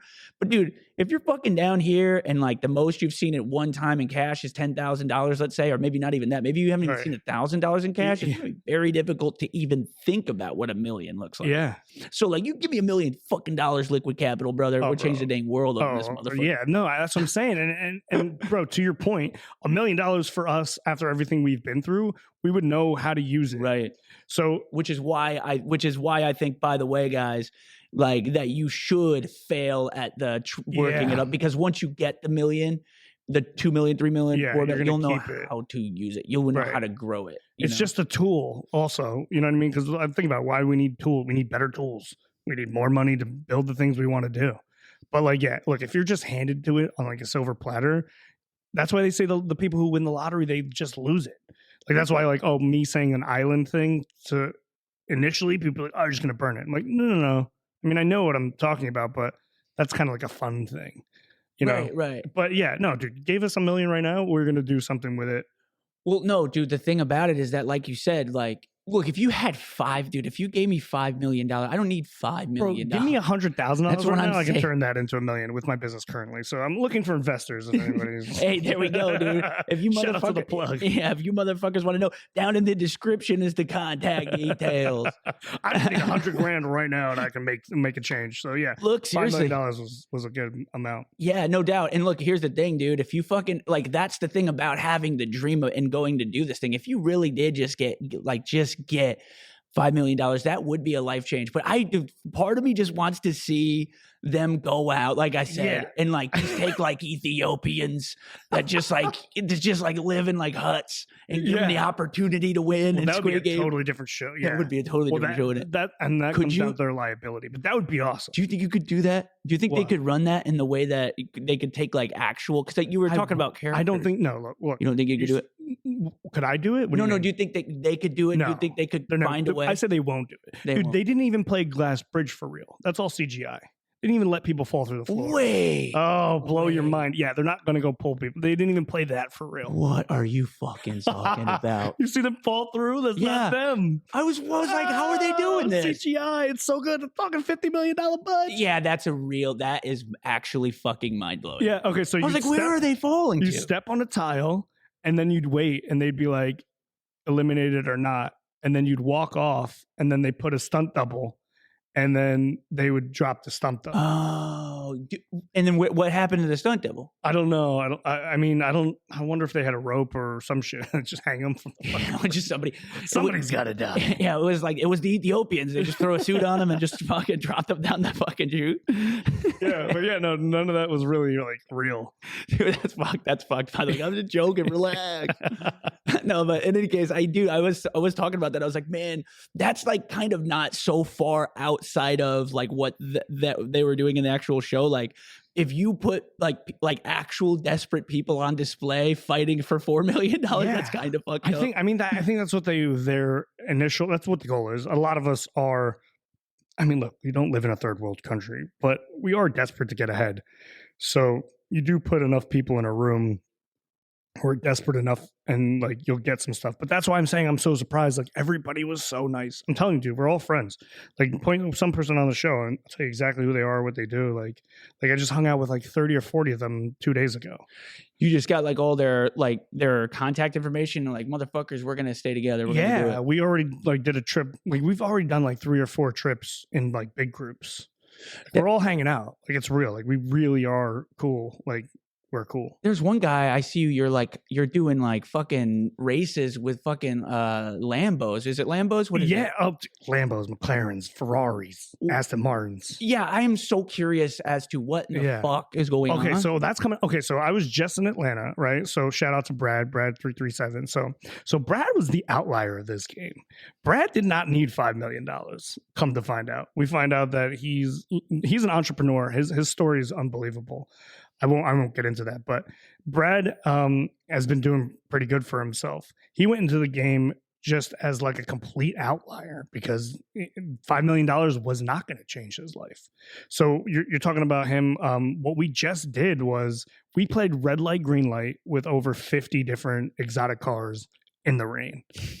And that's probably getting cut together soon. And that shit's going to be badass. That's crazy. So you guys are like kind of doing your own thing outside of this. Yeah, we're doing this all without Netflix because, dude, okay, so Netflix had 2 premieres. They had one in LA and they had one in New York.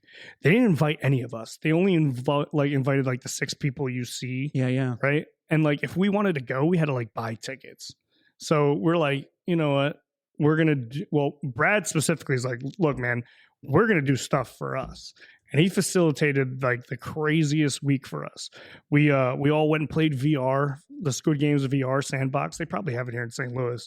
It's legit. Like if you guys haven't tried that, like go play that. Like sandbox, that's like virtual reality. Yeah, you know, at the Foundry? Yeah. Okay, yeah. I bet you they have it.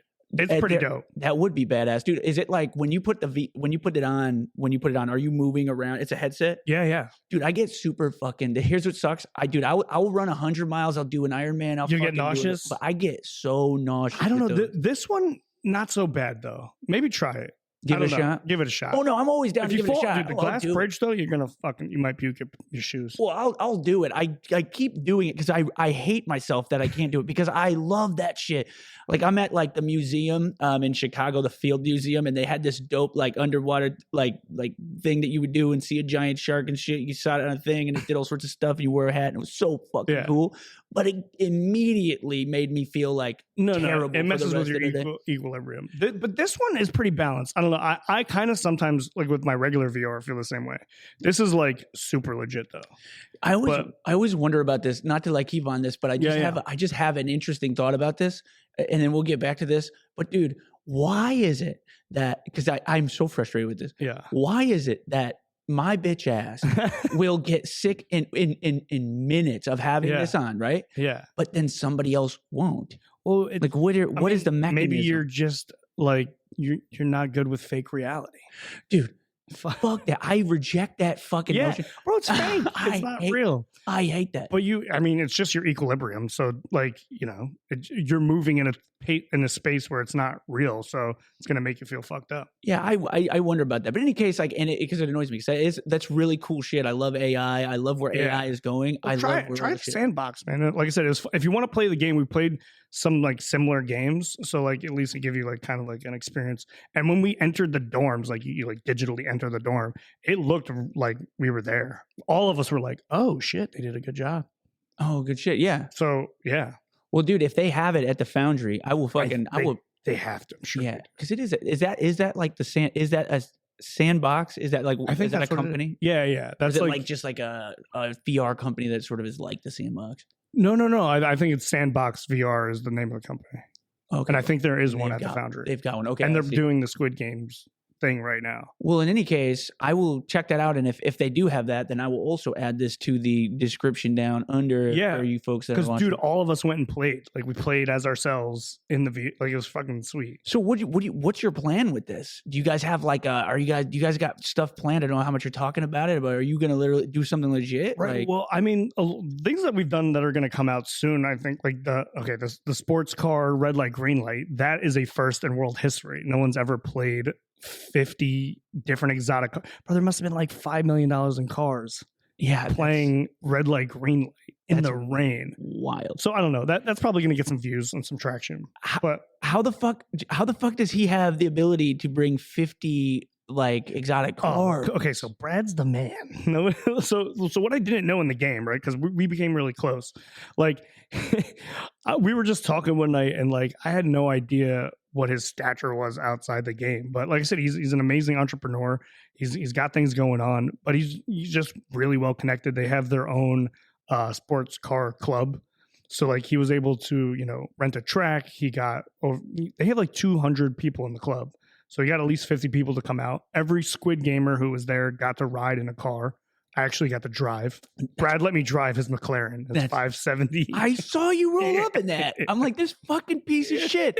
He let me drive. I love that. What is it like to drive behind one of those? Bro, it's like a fucking spaceship. Yeah. Bro, well, here's the problem. Now I can't go back. Now I need my own. I was just gonna say, dude. I did some mudding. I ran this only $100,000 Jeep Wrangler, like what the hell's the big one? The Rubicon. The Rubicon, but like with this supercharged engine thing. It was fucking souped up. You can't go back, bro. Once you taste nice things, you just I took my Jeep out, and I've got a Jeep Wrangler Sport, and it's like, and I was like, oh, this is really cool. And then he was there with a group of people, and he's like, you want to take mine for a go? And I was like, fuck yeah, I want to do that. And I was just like, dude, these two vehicles are completely different animals, dude. That thing made me just think that my fucking my Jeep Wrangler was like one of those battery powered like kid toys that you just take, compared to his like fucking massive monster. Well, look, I'll tell you, like, because some people, they say money doesn't equal happiness.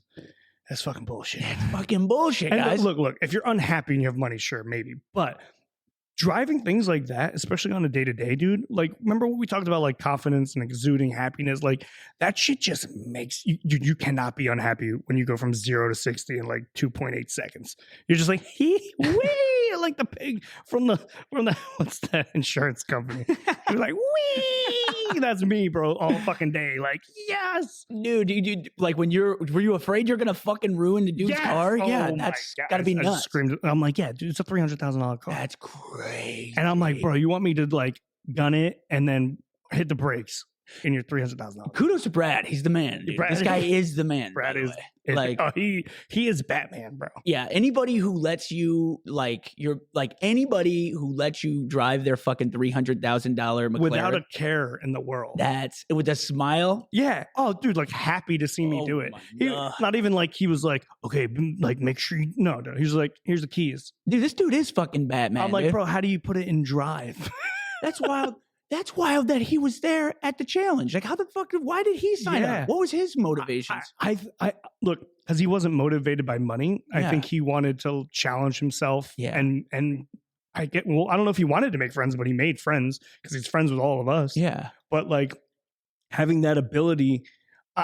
Look, I don't really know. I gotta actually ask him like what was his motivation, but it wasn't money. That would be a good one. That guy must just like. But an extra $5 million. I mean, he can donate it. He can do more things. Again, it's more tools. Right, no doubt. So it's another $5 million in 2 weeks. Sounds great. I don't think even rich people just because they don't need it. They also want it. Like, why not? No doubt. And also, I heard there's this guy, Alex Hormozy, I pay attention to. He's like a big sales dude. He's getting a little bit bigger now. In any case, in like the gym fitness industries.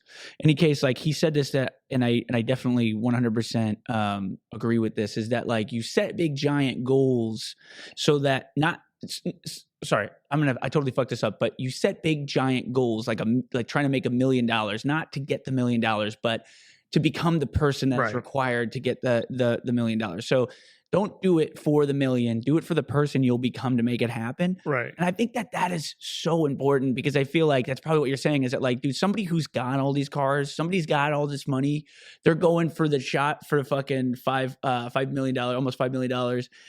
They're just trying to become the person who goes and does that. Right. And I find that like, dude, I was not surprised that you were in this thing. I was like, this is where fucking Charlie ends up, dude. Like this guy, fucking his mindset. You know me. Yeah. Bro. Your mindset is incredible, dude. You always maintain this, like, I'm going to fucking do this crazy shit. Like I'm not thinking inside the box is definitely something you've always done. Oh, I don't even know what a box is. Yeah. Which is awesome, dude. Keep fucking doing that because it's inspiring, dude. We'll see. I mean, shit, we'll see what happens next. I mean, look, I'm not super famous off this show. You see my face a couple times. Like, is it going to take me to the next step? Maybe there's something else.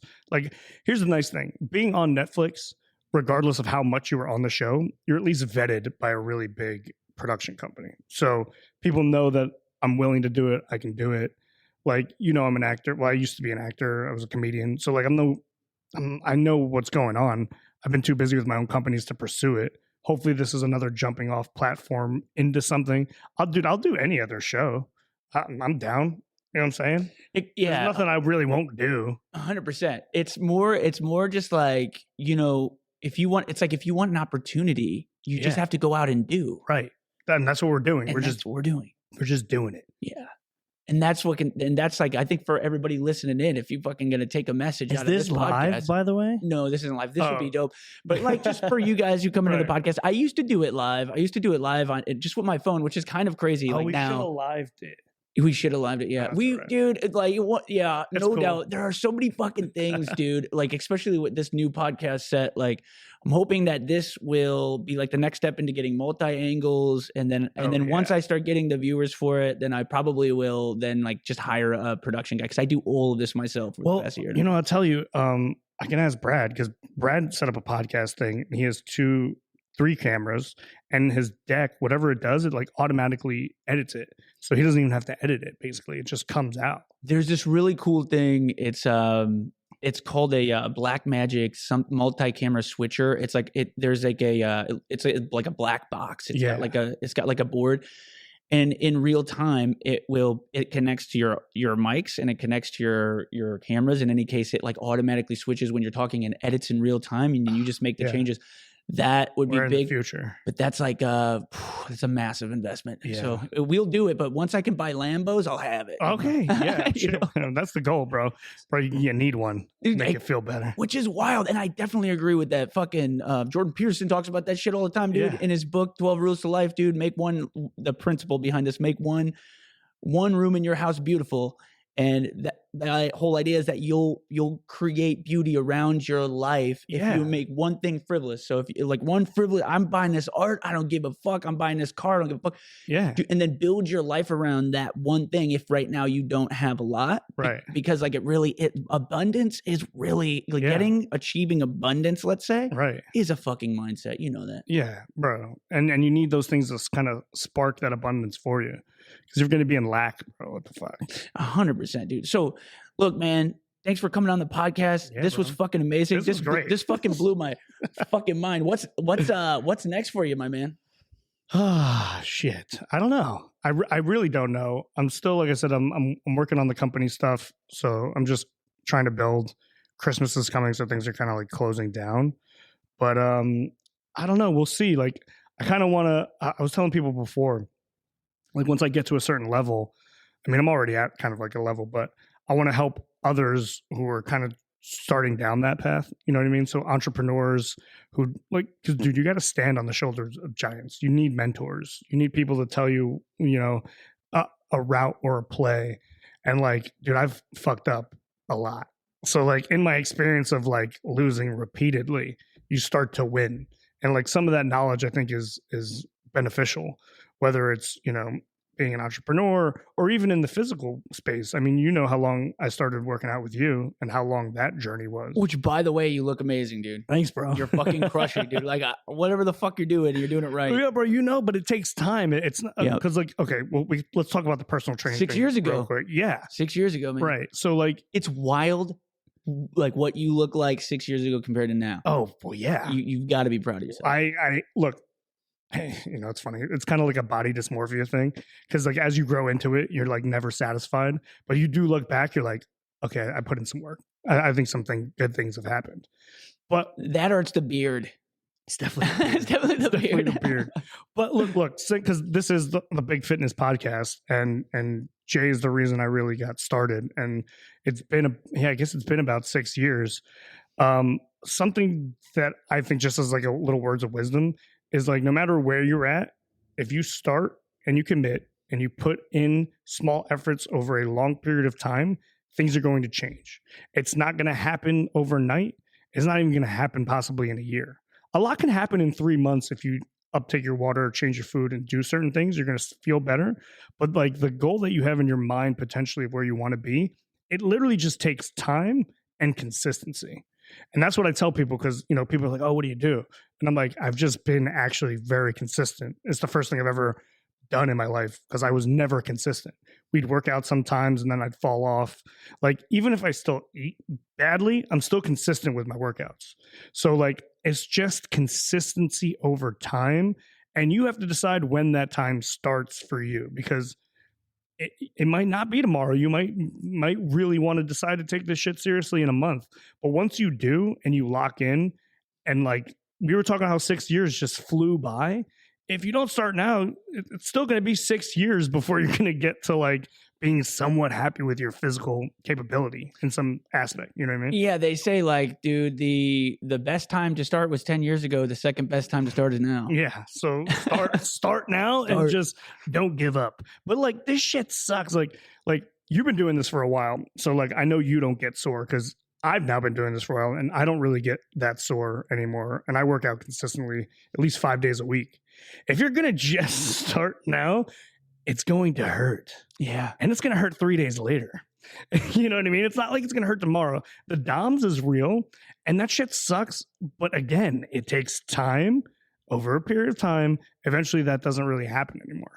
But like, I'm just saying for like new clients or like people who are seeking you out, like working out with Jordan fucking sucks.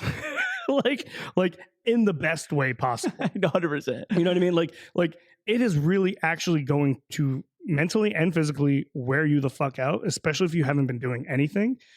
But he's going to get you to that point where like look, you need a trainer for a good period of time. Like I told Jordan this, like I need a trainer. I need to know how my body functions. I can't see it. Even if I'm looking in the mirror, I don't know what my posture looks like.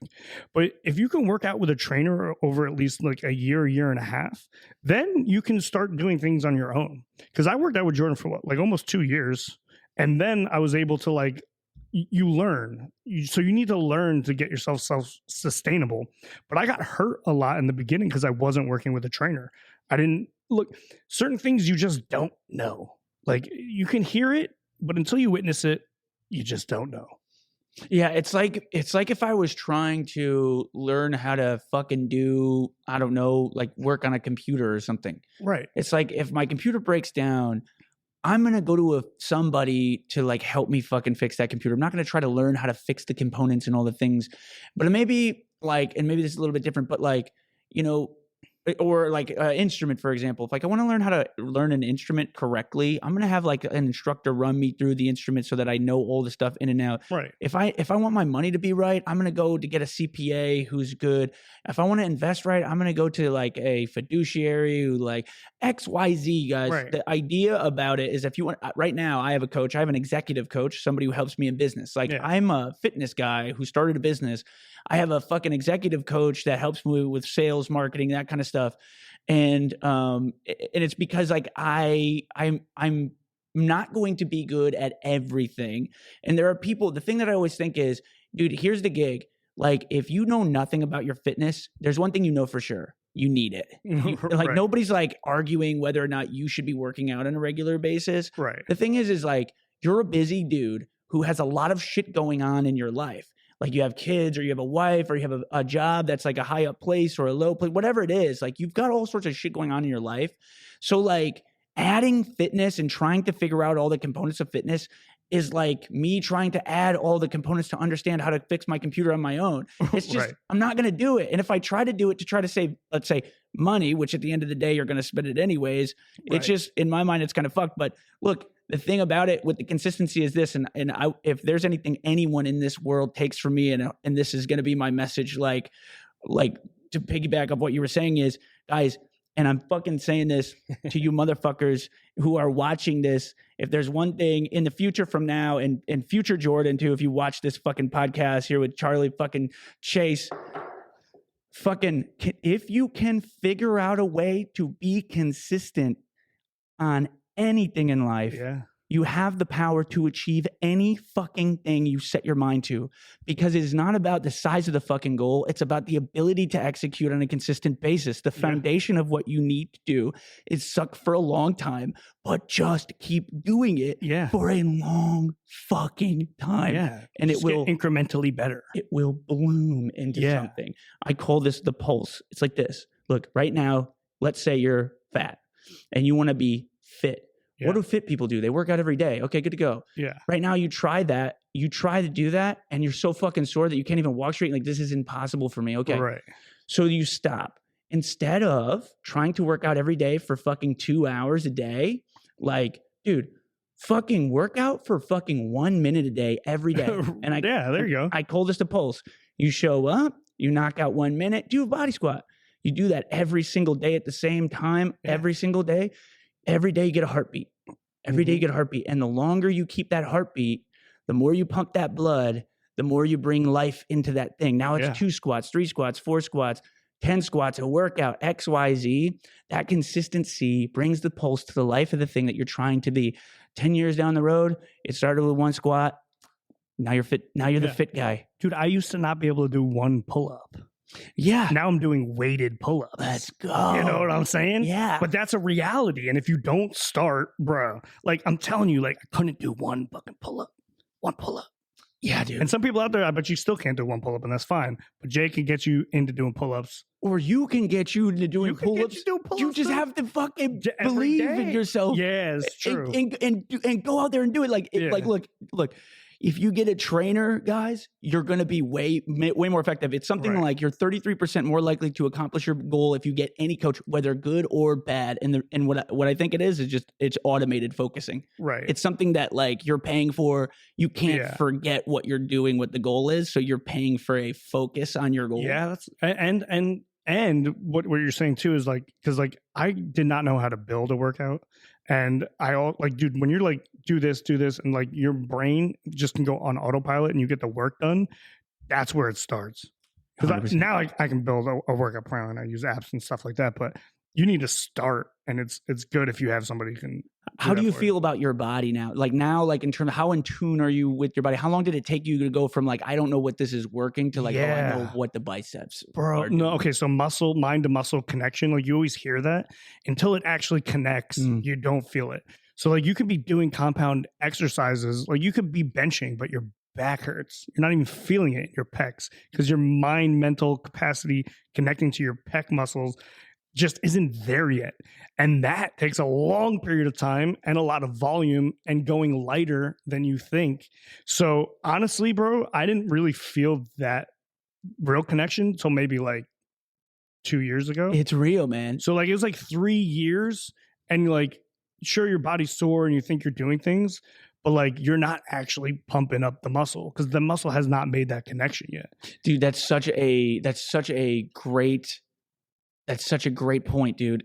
The amount of time it's going to take you to actually get to where Charlie is now, it's going to take you years. Yeah. Look, it doesn't have to take you 6. I mean, but yeah, it takes you years. It takes years of you doing this thing because it's like trying to learn a new fucking skill. You need to automate your consistency and get the fucking finish line out of your fucking mind. Yes. Get the finish line out of your fucking mind. There is no finish line. Yeah. It's just day in, day out. Like that's what I tell people. Like there may be like a strict goal. Like if you're gonna shoot a movie and you need to cut a certain amount of body fat and you need to get that done in 4 months, you're going to go through some rigorous, crazy process. And that's possible.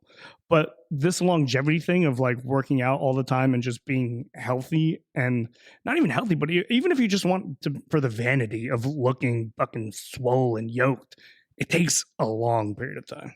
Dude, I have been working out every fucking day since I was a fucking freshman in high school. Yeah. And look, like I only go for endurance. So like, okay, like I can do like an Ironman. I did a 100-mile run under 24 hours, and I'm going for 125 in under 24.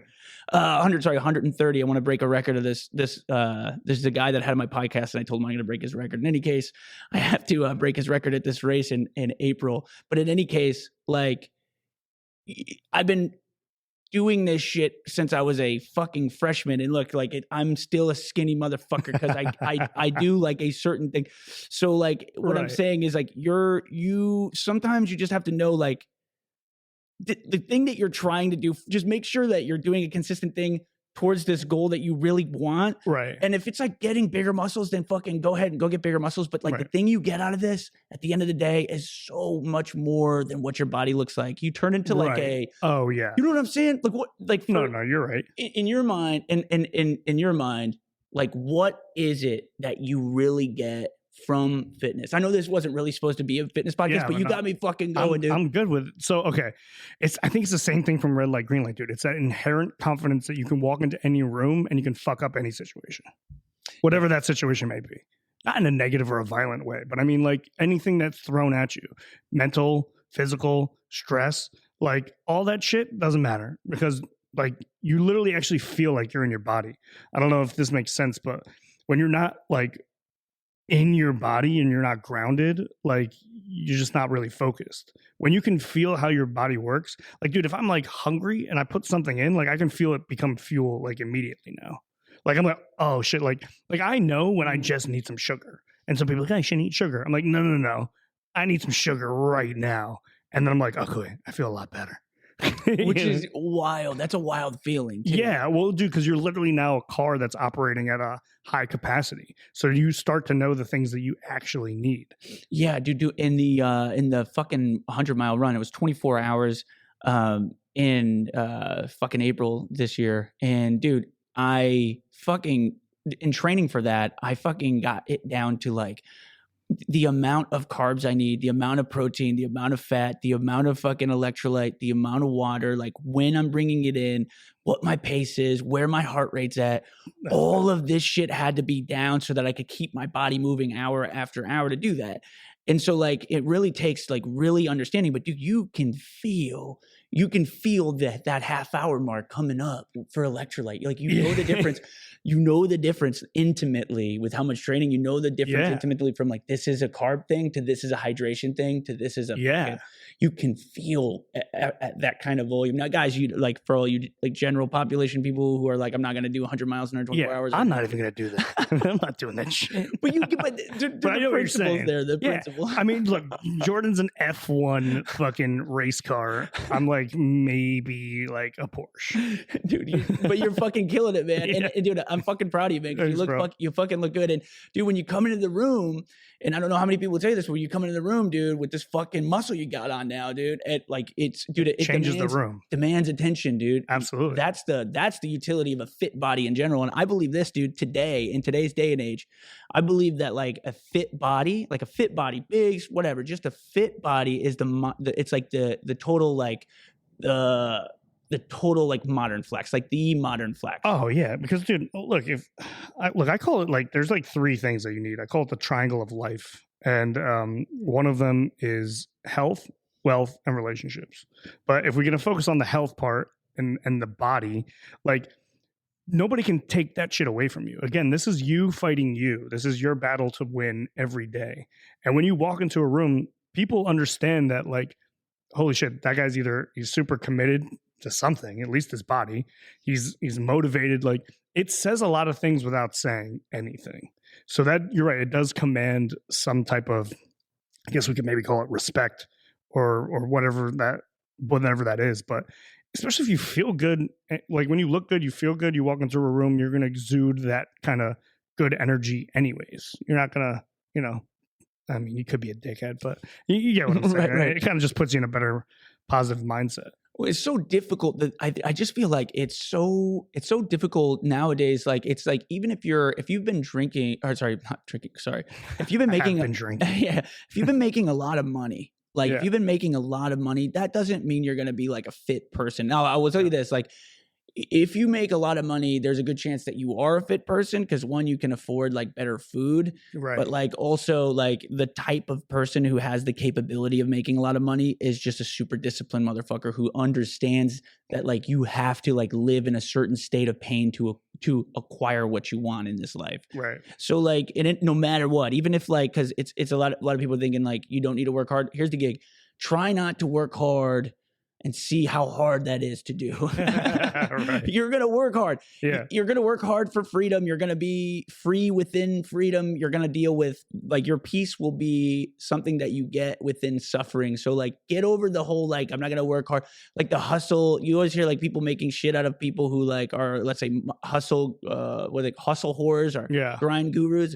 And, I love these people because like, I understand what they're saying. But the thing is guys, if you run away from pain, you're going to just live in a fucking painful world. Right. If you try not to work hard, you're going to work harder than anybody else. So freedom comes from the discipline of doing things. Just make sure you're fucking doing the things that you want to do. Yeah. But in any case, like, yeah, dude, you're going to be busting your fucking ass. It's going to fucking hurt. You're going to be fucking sore. You're going to be hungry. And you know what? Yeah. Here's the gig. When you have cravings, here's the gig. Here's what I want to tell you. Get this all the fucking time. And I'm going to tell you guys right now. And don't get me wrong, I would never tell you you're an idiot, but here's the gig here, guys. Like, you need to get over this. It's like, hey, I'm having bad cravings for ice cream every night, and that's what I've been doing. Okay. Right. So like, cut that out for sure. Okay, good to go. But like, I still get these cravings. Like, how do I get rid of the craving? Have the craving. Yeah. And don't eat ice cream. Okay. Well, what can I do? Like, and that's it. Eat ice. And that's it. Eat ice. Yeah, right. Well, like it's just too much, so I have to go to the kitchen. I got to do it. Like, what can I do to get rid of it? Don't buy ice cream. Don't buy ice cream. Don't bring ice cream to your house. But then what do I replace it with? Nothing. Right. Like water. Go drink water. But like, I need something to eat. Look, guys, when you have a craving, don't act on it. Well, okay. So I'm gonna rebuttal this one. Yes, let's do it. Yeah. Okay. So Jordan's right. I'm not saying I'm right, but when I have a craving, I do just do it. But I still, like I said, I stay consistent with the other things. So I stay working out. And I don't beat myself up for it. I see what you're saying. You see what I'm saying? Like, if I want to have ice cream, I'm going to fucking have some fucking ice cream. But I'm not going to complain about it. If you're gonna complain about it, then don't have the ice cream. This is what I'm You know saying. what I'm saying? Like, I'm not gonna be like, oh, I fucking had the ice cream now, it made me a little fat. No, fuck that. I had the ice cream, maybe made me a little fat. I'll go do a little more cardio, or I'll just keep fucking working out. And this ain't But about, I think you're talking about the people who eat the ice cream and then complain about it. yeah. I'm not talking like, and also I'm not even saying that ice cream is bad. Look, I'm not even saying that ice cream is bad. I will eat the fuck out of some ice cream. I did a cooking class this weekend with some of the people from the gym, and like in that we made ice cream from scratch, and the ice cream was fucking good, and I ate every single bit of it. Also drank wine while I was doing it. I've gotten so hammered drunk. I think my 29th birthday, you remember you came, I had a thing, like I did a fucking keg stand in my backyard. That was only a couple. That was like a keg stand at 29. You can live your life, guys. And I'm still running 100-mile runs. I'm not saying ice cream is bad. I'm saying that if you have a goal that you want, you want to lose weight, and your biggest thing is this craving that you have, and you feel like because you do not want to put yourself in any form of discomfort, you have to get over the idea that you are going to be able to lose this weight without putting yourself in discomfort. You have to be hungry sometimes and not eat. You have to have cravings sometimes and not eat. I agree. You have to be sore and still show up to the workout. Yeah. You have to have those things. That's all I'm saying. I'm not saying a goal-based thing, especially when it's specific and you need to meet that goal. Don't eat the fucking ice cream. Right. Just have the mental fortitude to fucking put it out of your mind. Yeah, I don't mean on some ice. Yeah, by no means am I saying like, hey, like ice cream is bad and you need to cut it out of your life. I'm not that person. I've never been that trainer. But I do feel what you're saying, though. Yeah. I see what you're saying. Here's the thing. But it does take that upstart too. If you're at it in a bad way and you want to get to a certain way, you do have to take all the sacrifices. When you get to the level that Jordan's at, he can do those things and his body processes it differently. You get what I'm saying? Like you built a machine and it's going to process that ice cream way different than the person who has a BMI of 40%. Yeah, like no doubt. You're going to process that, or it'll go through you a lot quicker, or you're working out enough that it's not going to be a thing.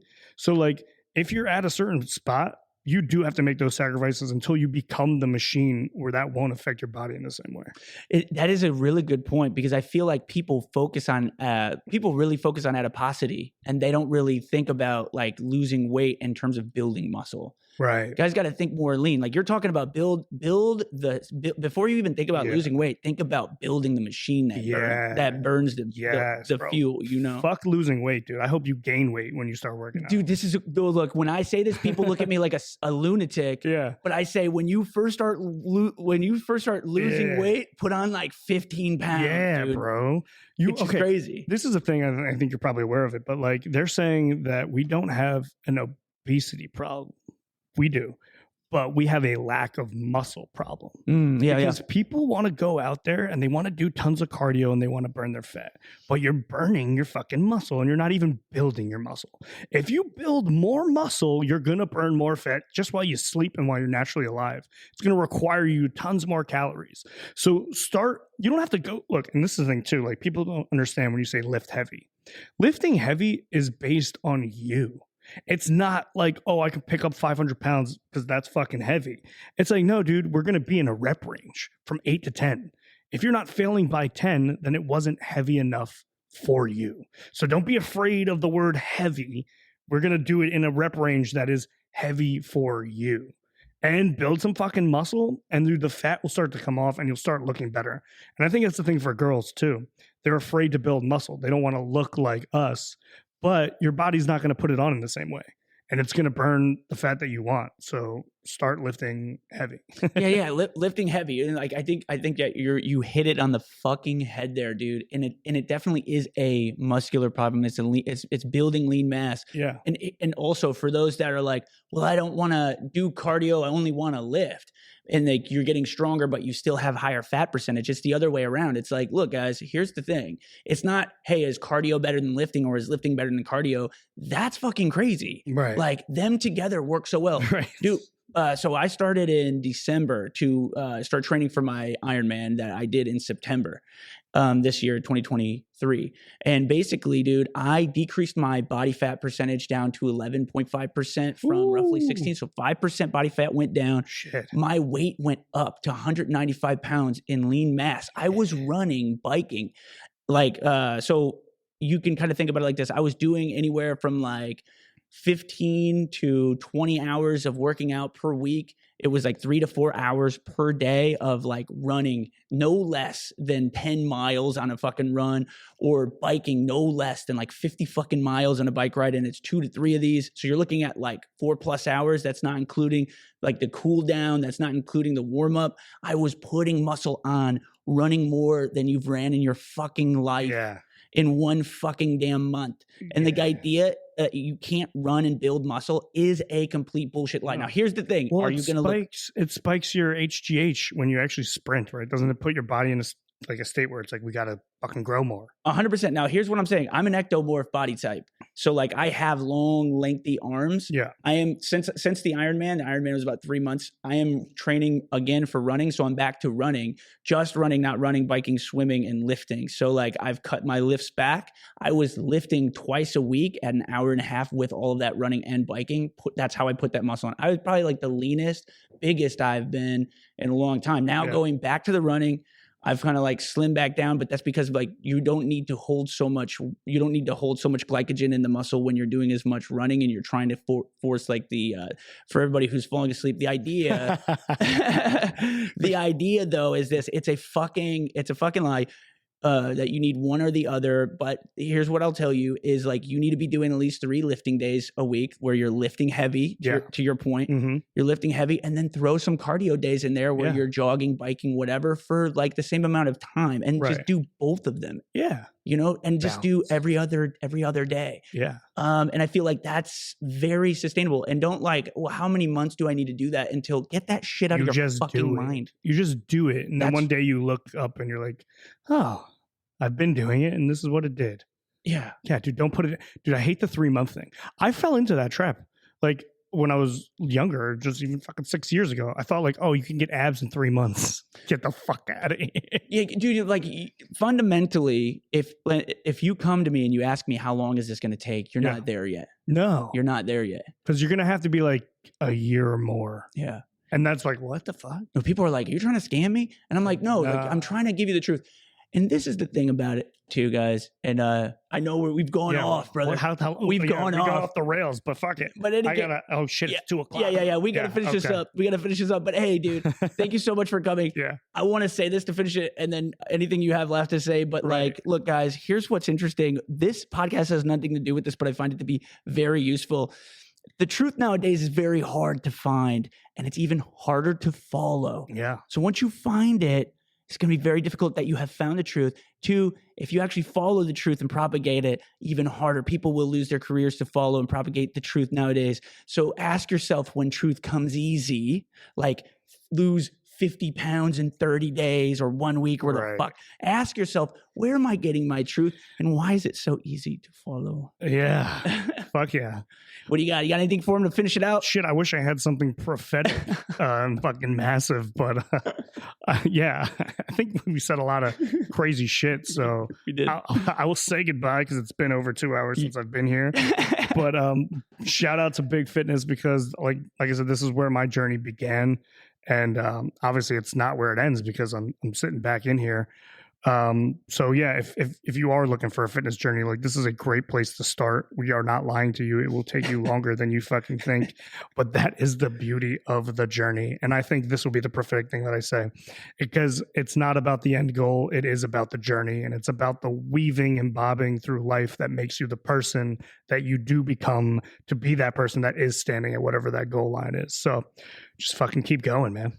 I love that, man. Thank you fucking so much, brother. Fuck yeah, dude. This is awesome. I can't wait to see what else you fucking do in your life, guys. Thank you for fucking chiming in. If you like this fucking podcast, subscribe, like, share it with your fucking friends. Go down into this description. Woo! Follow fucking Chucky Chase on Instagram. Fuck yeah, man. Fucking remarkable. We'll see you guys on the next one. Peace. Let's go.